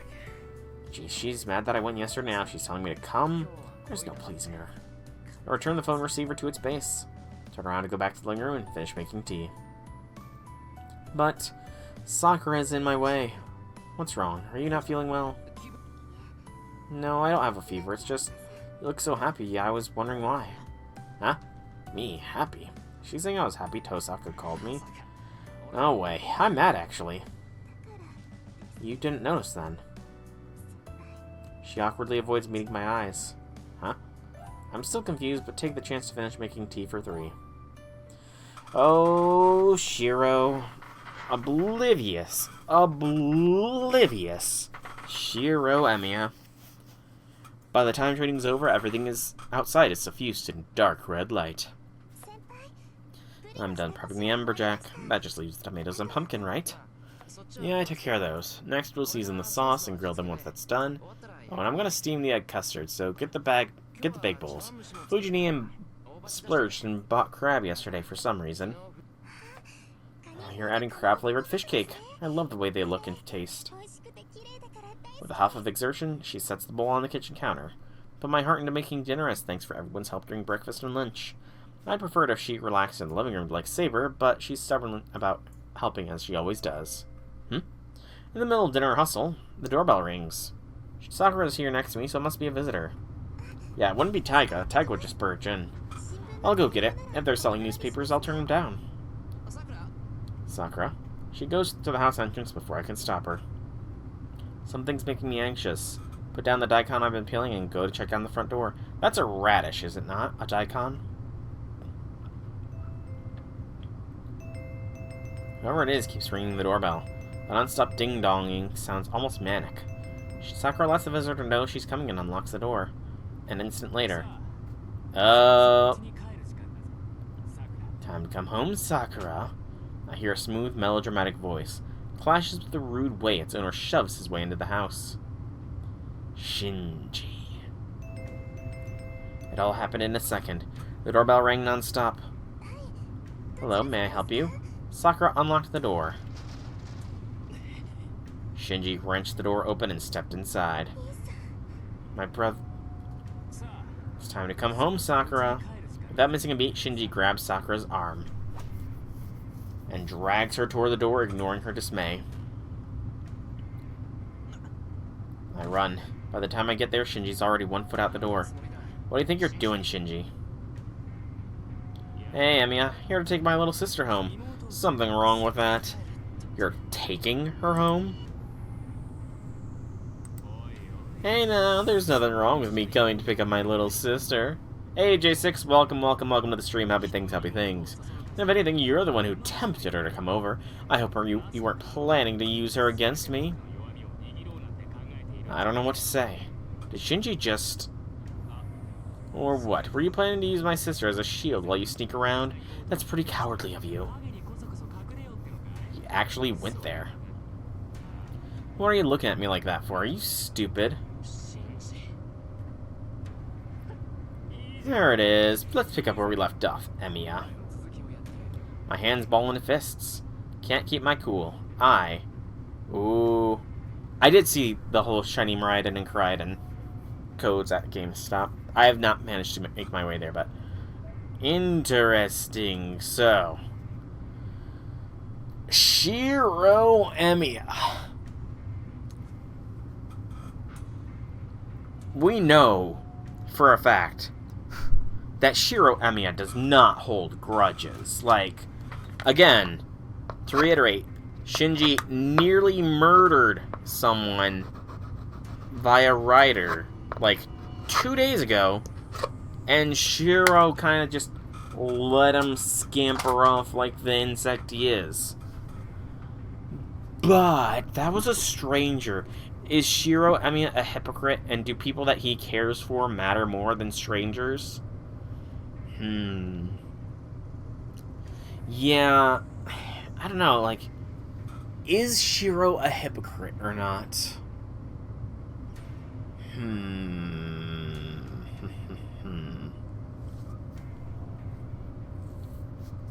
And there's also, well, true, he does just, that is true. You bring up a good point, J6. I think that even in this circumstance, Shiro Emiya would not react. Yeah. Shiro probably does not goad it. And plus, thinking about it, Sakura is still here. Excuse me. And Sakura does care for Shinji. So, Shiro punching Shinji would probably upset Sakura. So he's gonna bear with it.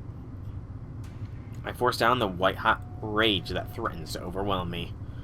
It wouldn't help to lay a hand on him right now. My fight with Shinji is already over. I could punch him, but there would be no point. More importantly, I don't want Sakura to see us fighting. Stop it. I'm begging you, don't do this here. I mean, but Sakura wouldn't want it, see? Sakura's sobbing voice brings me back to my senses. It's just kind of like how metal gets white hot if it's heated up so much, essentially, is what it comes down to. So it essentially is like very high temperature, so very angry rage would be what white hot means. Because most metals turn white hot, you know? Oh, this is a surprise. I think this is the first time you've ever talked back to me. Shinji's voice is filled with an amusement I've never heard from him before. Sakura stares at the ground, slightly trembling. So what do you want to do, Sakura? Will you stay here or come home to the Matou? I'm a nice brother, so I'll respect your opinion. I'll do what you say, so please don't do this in front of Senpai. I'll come home, I promise. You'll do what I say? Sakura nods, wordlessly. Okay, then I won't take you home. I'm a generous big brother, after all. I have to let you do what you want, isn't that right, Emiya? Why are you so mad? It was just a joke, man. I was giving you a hard time. People are gonna think you're some loser if you always hold a grudge. Oh wait, I forgot. I was supposed to be doing a high-pitched clown voice for Shinji. Dang it, I missed the opportunity. I was doing a clown voice for him last Fate stream, but I can't remember what pitch I was using. I might have to rewatch to see if I can't re-imitate that pitch. You've never heard of White Hot Rage before. Interesting. I guess it's probably more common in America, but it kind of is you might be making it up, but you are pretty much on point. A White Hot Rage is essentially like, you know how people say they see red when they are mad? It's well beyond that level of anger. It's an anger that just encompasses your whole being, and you need to deal with the thing that has made you angry. I've thankfully never experienced that level of rage before, but still. Shinji returns to the door. Later, Emiya. Take care of Sakura. But Sakura, you can come home anytime you want. He leaves with a wave. Shinji departs the Emiya house without Sakura. I wonder, if we punched him, would he have insisted Sakura go with him? I resume making dinner. I don't know what to talk about, so I just cut tomatoes and pumpkin. The only sound in the kitchens is the chop-chop of knife on cutting board. This is awkward. The rice is cooked. Miss Fujiwara isn't here yet, but should I start serving? Yeah, it's a little early, but let's do that. I'll punch him eventually, but, you know, I'm trying to think of what Shiro would do, and we all know that Shiro Emiya has no capability of holding hatred for someone. Yeah, no capability. Because, I mean, he doesn't even really fight out of hatred against Gil or Kirei, so. And given how amicable he seems to Kirei in Heaven's Feel, I imagine there's some situation where Shiro would be amicable to Gil. Okay, I'll get ready. Sakura moves briskly, helping me as if the earlier confrontation never happened. But it's obvious she's forcing herself to act that way. Sakura's acting calm because she doesn't want me to worry. If that's Sakura's choice, then I can only play along. She's the one who's most troubled right now. Even if it's a forced smile, I should still give her a smile of my own. Huh? Uh-oh. Hear the sound of a bowl dropping in turn. A shattered rice bowl is at Sakura's feet. Uh-oh. Her eyes were empty. She suddenly collapses. Strength goes out of her legs, and she falls to her knees. then backwards. I mean, he at least doesn't hate Amiya, because he moved his head when Amiya said to do so.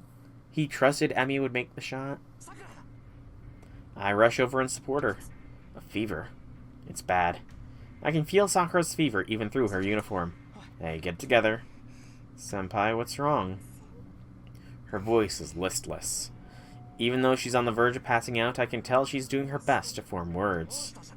Still haven't gotten over your cold, obviously. Interesting how they keep trying to make it that command spell seals are on the hand. I'm pretty sure we've been on this tangent before with command seals only being on the hand, but they could be elsewhere and be much harder to detect. No, I'm still okay. You idiot. People don't pass out when they're okay. Damn it, I'm such a fool. How could I have let Sakura work hard all day when I knew she was still sick? Throw in what happened earlier on top of that, and it's no surprise she'd faint from the mental and physical stress. More importantly, I'm sorry for breaking the bowl. I'll clean it up, huh? I scoop her up in my arms. Oh, that's pretty interesting. That would be quite the place to put it. It'd be very hard to steal, because unlike with a hand where, you know, a servant can easily just sweep their blade and cut your hand off, they can't really sweep their blade and cut your tongue off. They'd be more likely to cut your head off, mind you, but still. Dinner can wait. I'm going to tuck you into bed. I'll take any complaints once you get better. Walk to the guest house, carrying Sakura in my arms. I ignore anything she tries to say along the way. To be honest, I'm in such an intense mood that her words barely register anyway. After a while, she takes a hint and stops protesting by the time we get to the guest room. She looks somber and does what I ask. The fever appears to have worsened, though the rest of her body doesn't feel any warmer. I leave the guest room. Time to change the dinner menu. Need to hurry and make okayu and something to accompany it. True. The Type Moonverse barely follows their own established lore at times. It's almost 10 p.m. Dinner's over and it's time to get ready to go out on patrol. Sakura is sleeping in her bedroom. I ate dinner with Saber. Fujini didn't come over. Maybe she's busy. Oh no, something happened to Fujini. It is about time. Saber wants to head out. Tonight we'll... Okay, I think the I'm worried about Sakura is probably the proper thing to do. No. So, no, it's not worrying about Sakura. Yes, he's worried about Sakura. Yes, this is the Sakura route. But I'm trying to think. So, Shiro was kind of... He was fine to leave Sakura there yesterday. He did feed her dinner from the implications of things, so probably doesn't need to do it again. Trying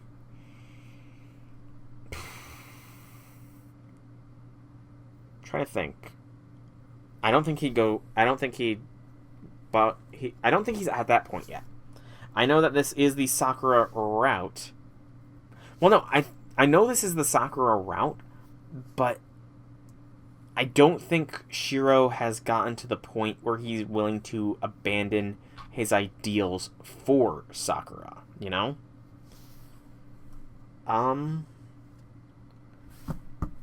Where... It took place in Shinto, right? That's where Medusa... That's where the Medusa and Shinji encounter was in Shinto. Because I remember Shiro patrolled the other one, and I speculated what would have happened if he had patrolled that one instead.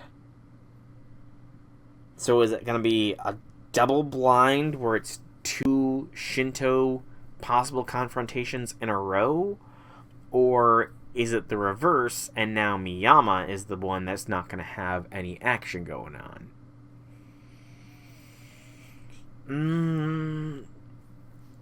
Do things happen in patterns, or... I honestly don't... Honestly, I don't remember what Miyama is. So I don't even... It's just a name of a township, or however they divide their places. Because, I mean, the whole place is Fuyuki, but then there's Shinto and Miyama. I don't really get that, to be honest. I don't know how towns and the like are structured in Japan. So I'm gonna go Shinto. Why not? Let's patrol Shinto. We can't let our guard down, even if Caster has been defeated. I need to find the still unknown Master of Lancer and determine their intent. Gonna Shinto. Come with me, Saber. Understood. Is the plan the same as yesterday? Yeah, I'll act helpless until we lure out an enemy. I turn off the living room lights. So as to not wake Sakura, I slip out of the house as quietly as I can. Plus, I'm pretty sure Saber would have something to say if we neglected patrol. So this is Shinto. We spent about an hour patrolling the town, but failed to turn up anything of note.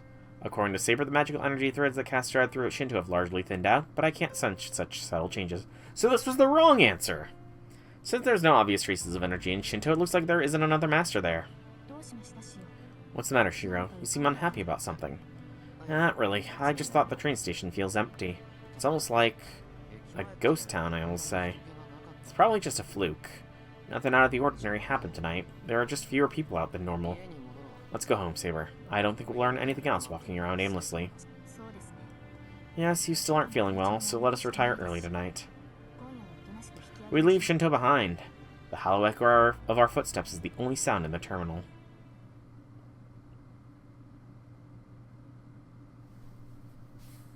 I'm back in my bedroom. It's 2 a.m. Why? Why are you up until... Shiro. Dude, if you are going to get up at 6 in the morning, you need to go to bed earlier. Plus, it is winter right now where you are. The sun sets at like 6 p.m. You don't need to be heading out at 10 p.m. to do shit. Head out at 8 p.m., man. And he's gonna do more training. Damn it, I thought I was healed up already. I'm assailed by a sense of despondency that feels similar to drowsiness. Maybe I'm feeling relaxed now that I'm back in my room. Saber did tell me to rest. I'll skip training tonight and focus on recovery. Thank you, Shiro, for actually having some measure of intelligent thought. Yeah, I'll only get more tired if I push myself too hard. Better to rest up. I languidly lift the bed covers and collapse into my futon. It smells like sunshine. Must be because Sakura hung it out to dry today. Hope her fever's better. I murmur aloud to myself. I mean, I guess. This feels nice. I must be more tired than I thought. Tension drains from my body the second the sheets envelop me. Better thank her tomorrow. My eyes close, a sense of relaxation comes over me, like napping in the sunshine, and I fall into a deep sleep. Quick drink. Interlude. Okay. Yeah, you got a good point. I mean, you'd think it would be less foot traffic if it is winter. Ryudo Temple. Now a barren place since Caster's demise. The monks who collapsed due to an unknown illness all left the mountain, leaving the temple completely uninhabited. The gates are tightly shut even to residents of the temple, to say nothing of visitors. Yeah, it reeks of something awful. No one told me anything about the stench. Ah! We're at this scene. A voice echoes in the empty temple grounds. His lithe blue form is illuminated by the moonlight. I think it did. The muscular body without a gram of excess, and the long scarlet weapon belonging to the servant called Lancer. Well, the battlefield still up after its owner kicked the bucket. This whole thing was day 6. I can't show it, but this was all day 6. His repulsiveness has increased by half compared to before. Caster's work was impressive compared to this. I mean, but it's been snowing, so... Like, it specifically does snow in Fuyuki. Hence the whole Oath Under Snow movie. Lancer casually peers out over the temple grounds. He grips his crimson spear. Intelligence gathering and observation are his primary tasks. He isn't happy about it, but orders are orders. It's his policy to follow his lord's commands and deliver the results asked of him. Accordingly, he's skirmished with several servants so far and disengaged each time. Lancer hasn't fought any battles on his own initiative, per his contract with his master. Tonight's scouting mission to Ryota Temple is no exception, so he shouldn't need a spear. He can conjure his noble phantasm anytime he wishes. One would think it unnecessary to be armed when there's no enemy to fight. All this damn chirping. I figured caster for a wind user. Maybe she used water too. This place is crawling with spiders and leeches and so on. Huh. Lots of insectoids. He walks through the temple grounds. His manner appears utterly defenseless and unbecoming of a servant. Unless it's peak north, Hokkaido is not really cold for most days. Interesting. Have you been to Japan out of curiosity, J6? So unguarded is he that the off chance another servant is lurking nearby, he would surely perish in an ambush. I suppose someone must have switched heads with her. There's nothing but rotten bugs here. Building a nest in someone's abandoned house is par for the course for you lot. Lancer's foul mood doesn't lift. The blue-clad spearsman admonishes someone who isn't present. There was one big one, though. I don't know where it's from, but it was living amongst the mountain beasts. Plus, is that sand I smell? Here I was imagining some giant spider when it's just a filthy sandworm. Gods be damned, why do I have to track this gloomy bastard? He bats aside a silver flash of light. With a single flourish of his spear, Lancer deflects 3 deadly darts from the darkness. The wicked daggers plunge into the ground. They are dirks, short knives made not for slicing but skewering their unlucky target. Each was hurled with unnerving accuracy at Lancer's 2 eyes and windpipe respectively. Nice throw, but don't bother trying again, sandworm. It isn't my style to lose my life without an introduction first, though it's yours that's ripe for the taking. The muscled blue form faces the darkness. Something faintly shifts in the gloom of the shrine. A skull laughs, its bony facade as white as the moon. The battle commences without preamble. The white skull shrieks in no human tongue as it attacks Lancer, who meets its ambush without so much as twitching an eyebrow. The skull thrown dirks are on par with archers' arrows. 30 in total are loosed from the darkness at very close range, and Lancer parries every single one effortlessly. The skull halts. That's strange. No matter how capable the spearman Lancer is, he surely can't have blocked every single one of the skull's daggers, each aimed precisely enough to thread a needle. Kinda, yeah. He kind of did ambush Shiro, but, you know, maybe he just didn't consider Shiro a worthy fight. Or maybe that was more Kirei's orders than Lancer's will to leave no witnesses. In fact, I'm almost positive Kirei had given an order to leave no witnesses. Moreover, his opponent wields a polearm. The darks were aimed at the spear's blind angles and should have struck his opponent's vital points, so how could Lancer have defeated every last one? Also, so it's interesting to see how much Assassin is degraded when summoned by who he was summoned by, compared to what they actually made him to be. Like, I think while Media has so far not gotten much character development in FGO, Assassin here has gotten plenty of character development, and that's honestly nice. I prefer the Assassin as we know him from FGO than his iteration here. Kind of the same thing as Gilgamesh, though. You know, servants develop gradually over time. Yes. Ku is a mage. Good point, Jason. Good point. Hey, don't tell me that's all there is to your tricks. Lancer's demeanor changes. He stops and his mere curious hostility shifts to a determined intent to kill the skull. If so, you're finished. I don't know who the hell you are, but I can just tear that mask off to find out. More daggers surge out of the darkness. Just as Lancer is about to advance on the skull, he's intercepted by a frenzied barrage. Excuse me. And that too is thwarted. With only a subtle movement of his spear, Lancer nullifies attacks he shouldn't even be able to see. The skull mask trembles. It doesn't speak, but it gulps down its next shriek, staring in disbelief at the enemy coming for its head. True. Very good point, J6, but he gets interludes afterwards. He does get some interludes afterwards that do further develop upon his character.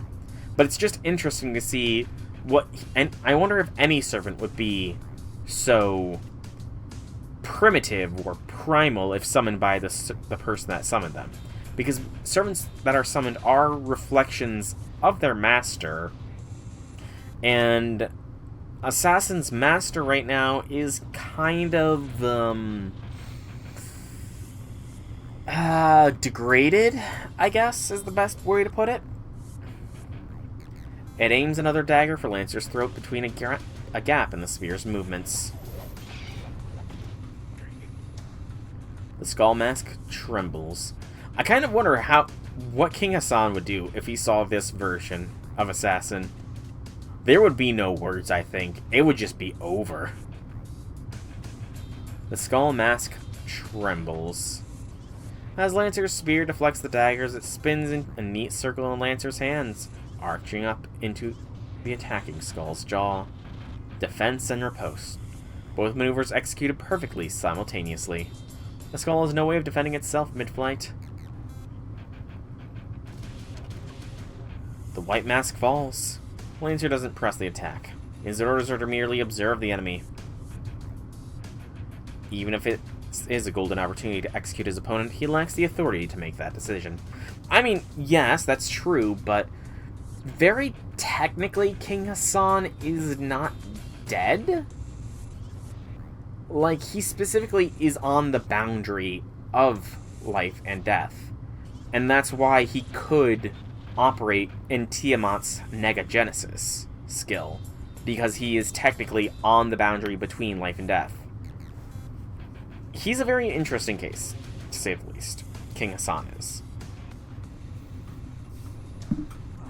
I told you, fool. Projectiles won't work on me. Blame yourself for ignoring my warning. Lancer reorients his spear towards his enemy, which is hiding its face, and calmly watches. A dark body. A right arm contained in bandages. Its face, once concealed by a white skull mask, is now shrouded in darkness and difficult to make out clearly. No. It would be closer to call it featureless, lacking obvious protrusions or depressions. You saw my face, Lancer. Oh no! I know his true identity. It is... Hang on. It is... SCP-096! Oh no! Nobody... Okay, I know you guys are watching my stream, but do not look at the screen, otherwise SCP-096 will come for you. Gasp, I can't believe it. It's all over. It's all over. Shy Guy's coming for us, guys. Shy Guy's coming. Oh, I'm gonna get a good look. You're a servant, no doubt. Now I'll figure out where you're from. I see something binds your power. No wonder you failed to kill me. The servant retreats, cloaked in shadow. A dirk clutched in its hand, its lethal intent towards Lancer undiminished. As long as you don't see his face, you're fine, J6. Just don't look at his face. Give it a rest. I just happen to be born this way. Projectiles from an opponent I can see don't work on me. Unless you've got a strong noble phantasm up your sleeves, you won't be able to hurt me throwing weapons from that distance. Ah, you have a blessing that wards off arrows. You must be a great hero, unlike me. Shadows sway. The dark servant crouches down low like a spider. Then suddenly flings another dagger while leaping high into the air. I prefer the fight in Heaven's Feel movie to this. The Heaven's Feel fight was so cool. If its high leaps can be compared to that of a deer, then one might compare its frantic scurrying to that of a spider, snake, or scorpion. The servant flees, hiding its face. The speed of its flight is on par with Lancer. But Lancer's explosive bursts of agility are without peer. It would be unthinkable for him to need more than a moment to close in on his prey. Yes, the one on an active highway. That was awesome. I went for the throat, but you're a pesky one. You can't have healed, so you must just be insane. Lancer gives chase, his enemies skating on the wet surface like a water strider. His pursuit churns and splits the water in contrast with his target's elegant escape, but the water strider has no hope of outrunning him. Should have crippled his joints if I'd known the pain would drive him to flight. That wouldn't have worked on any of the others, but now I have to clean up this mess. For a human, the severing of one's limbs or major arteries is a critical injury. A laceration to the aorta, for instance, would cause catastrophic blood loss, leading to almost certain death in combat. But this logic only applies to a conventional battle between mortals. It's unrealistic to expect a servant, a mighty heroic spirit, to die of exsanguination. As they are powered not by blood but magical energy, injuring a major blood vessel would only lead to less effective, secondary means of harms. It would be a different story if one was to cripple all 4 limbs, but no servant is so easily immobilized. Any time wasted on less lethal immobilizing wounds could expose the attacker to a lethal riposte. Now I get it. You're using some trick to suppress your pain, but that only tells me you got no way to heal yourself. I'll settle this in the next blow. Lancer crosses the body of water in a geysering gust. In 2 seconds, his prey will be in hand. In a flash, he moves to cleave the fleeing water strider from the left hip. Lancer immediately leaps in retreat. Oh, the water surface jumps. Something is bearing its fangs. Dark, thin tendrils chase Lancer into the air. It's as if the water itself attacks him. The spectacle brings to mind ancient horrors lurking in the ocean depths. Lancer has nowhere to run. He strikes the water with his spear and uses every rune he possesses to inscribe a bounded field into the lake bed, but it's easily consumed by his pursuer. That I kind of wish was shown. Hang on. That would have been cool to show in the movie. Like, showing Lancer actually using magecraft or runecraft would have been awesome to see in the movie. Dark tentacles surround him, eating up his safe haven second by second. Activated fully in concert, his runes are powerful enough to defend against a great or noble phantasm, but they barely even manage to slow the thing down. Assassin cackles. What's wrong, Lancer? It'll devour you unless you move. The water strider floats on the water, reveling in the sight. But it too is no exception from the tentacle's hunger.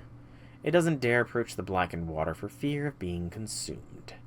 It knows that the dark tentacles will instantly shift its attention to any new prey. But that won't do. I must be the one to kill you. I still lack experience. Once I take your life, I will gain the knowledge I lack. Light glints off the strider's daggers. It throws its dagger at the immobilized Lancer.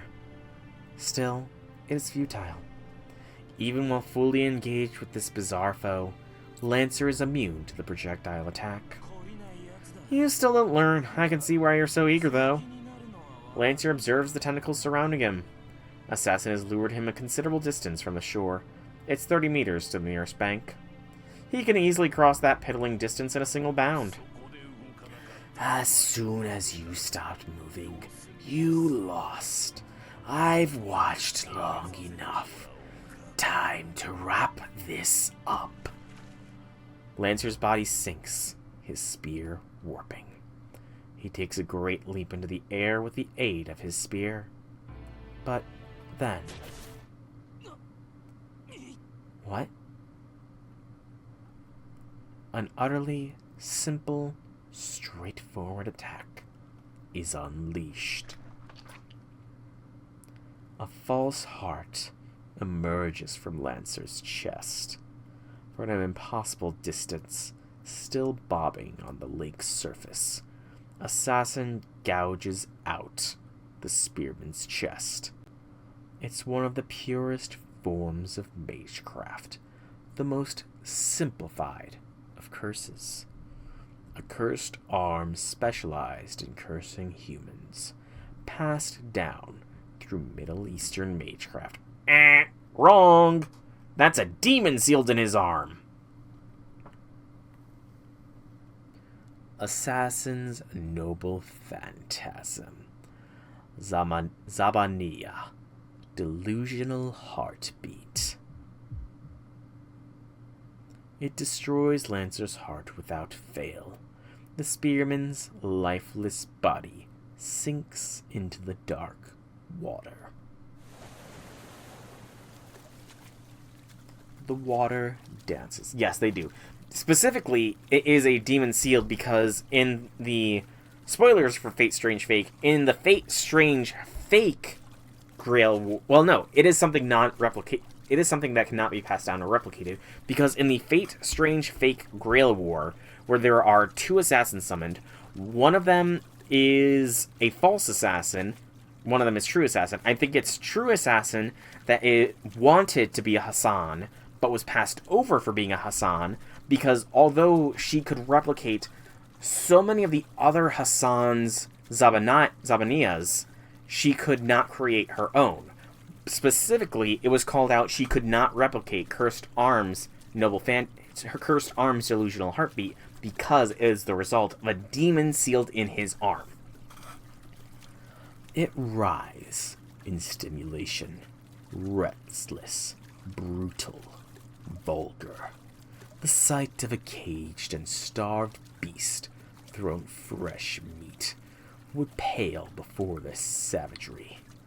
Countless dark tentacle-like appendages consume the man-shaped heroic spirit. Floating on the black lake, the faceless servant drinks something red in delight.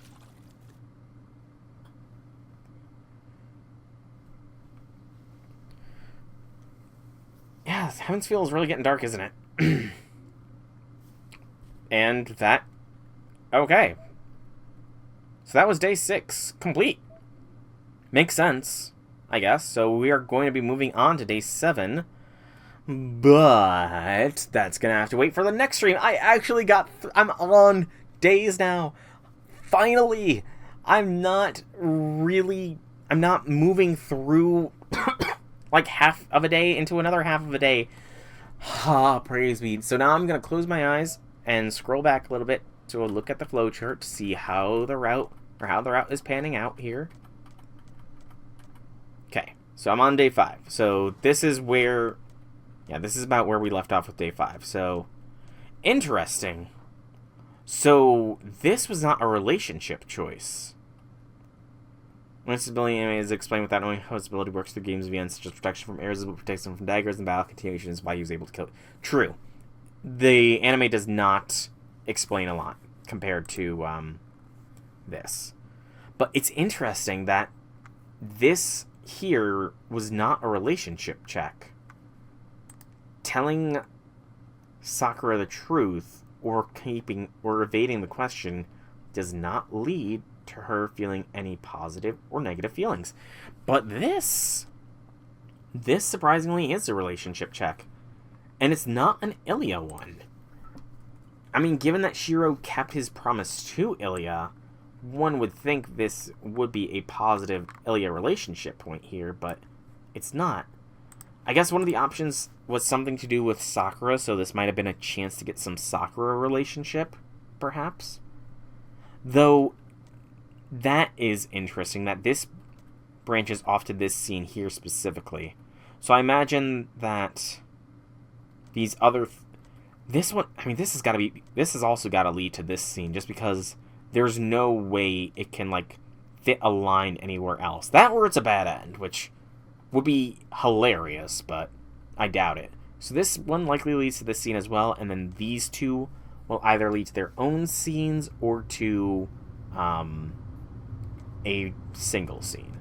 The Shinji choice was also surprisingly not a relationship thing.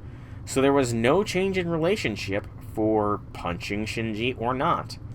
But this here, this was.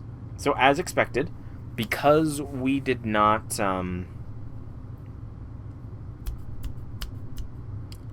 I mean, I was just doing what Shiro would do.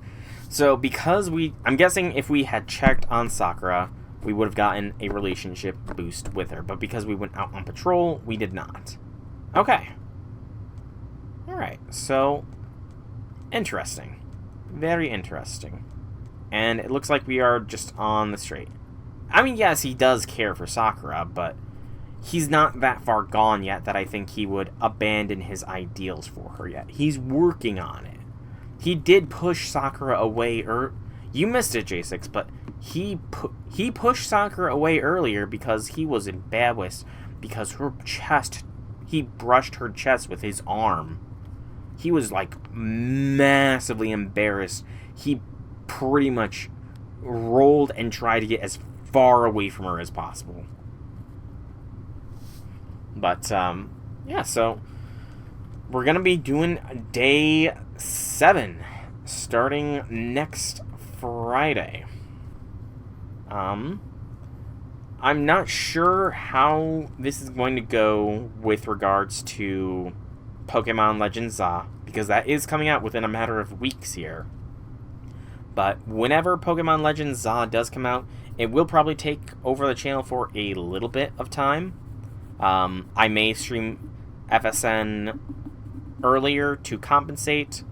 I don't know how FGO is going to go.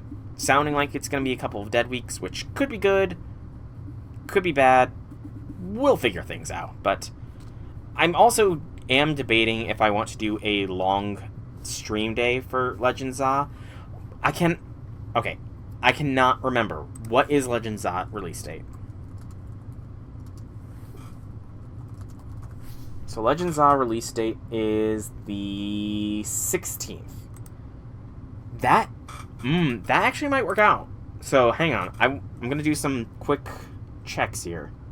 If my calendar can load up here. Come on, calendar on my laptop. Okay. So, 3, 4... So the 29th is the day of rest. The 30th starts my October exercise rotation where I'm doing 5 days on, 1 day off. 1, 2, 3, 4, 5, rest. 1, 2, 3, 4, 5, rest. 1, 2, 3, 4... No! The 16th is the 5th day.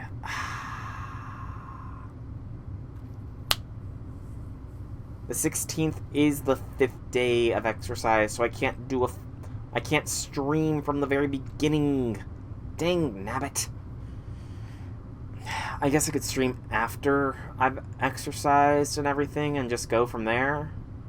Yeah, that might have to be what I do. So the 16th will probably be a special time earlier in the day, like comparatively to now, but it's not going to be a midnight release stream because I do need to exercise and stuff like that. And I don't know if the GameStop I pre-ordered the game through will come in at midnight either, but no, it's not. It's a Thursday. Yes, no midnight stream. BDSP was bad. Yeah. It's not on a Wednesday. It is a Thursday, but so next week is your birthday? Well, happy early birthday, J6. My birthday is on a Saturday, so it's not going to be a stream day for me because I might be doing stuff with the family. But for now, enough rambling aside, I've been SolarEctric, and I hope you've all enjoyed today's stream. If you have, leave me some feedback in whichever way you so see fit. If you want to check out more by me, be sure to check out the channel here on Twitch or YouTube. Same name, same game. There's plenty of content for all to enjoy. If you are watching this on YouTube, then please, for me, be sure to like the video. Yes, it is before ZA. Like the video, comment if you have anything to say, subscribe to the channel because that helps out with the algorithm. It is the 11th J6. And check the description down below where there are links to the Twitch and YouTube where you can check out more. I was just seeing if we had a new entry for Assassin here, but no, it does not look like. So in Heaven's Feel route, Assassin's entry is blank, but here it is filled out. Interesting. And we haven't even learned Medusa's name yet. That's funny. Actually, there's one more thing I want to check. So you can't alternate seeing what her stats are under a different master, can you? No. Doesn't look like it, but... Alright, well, I'll let you all go. Hope you guys have a good evening, and talk to you all next time. Have a fantastic evening, everybody.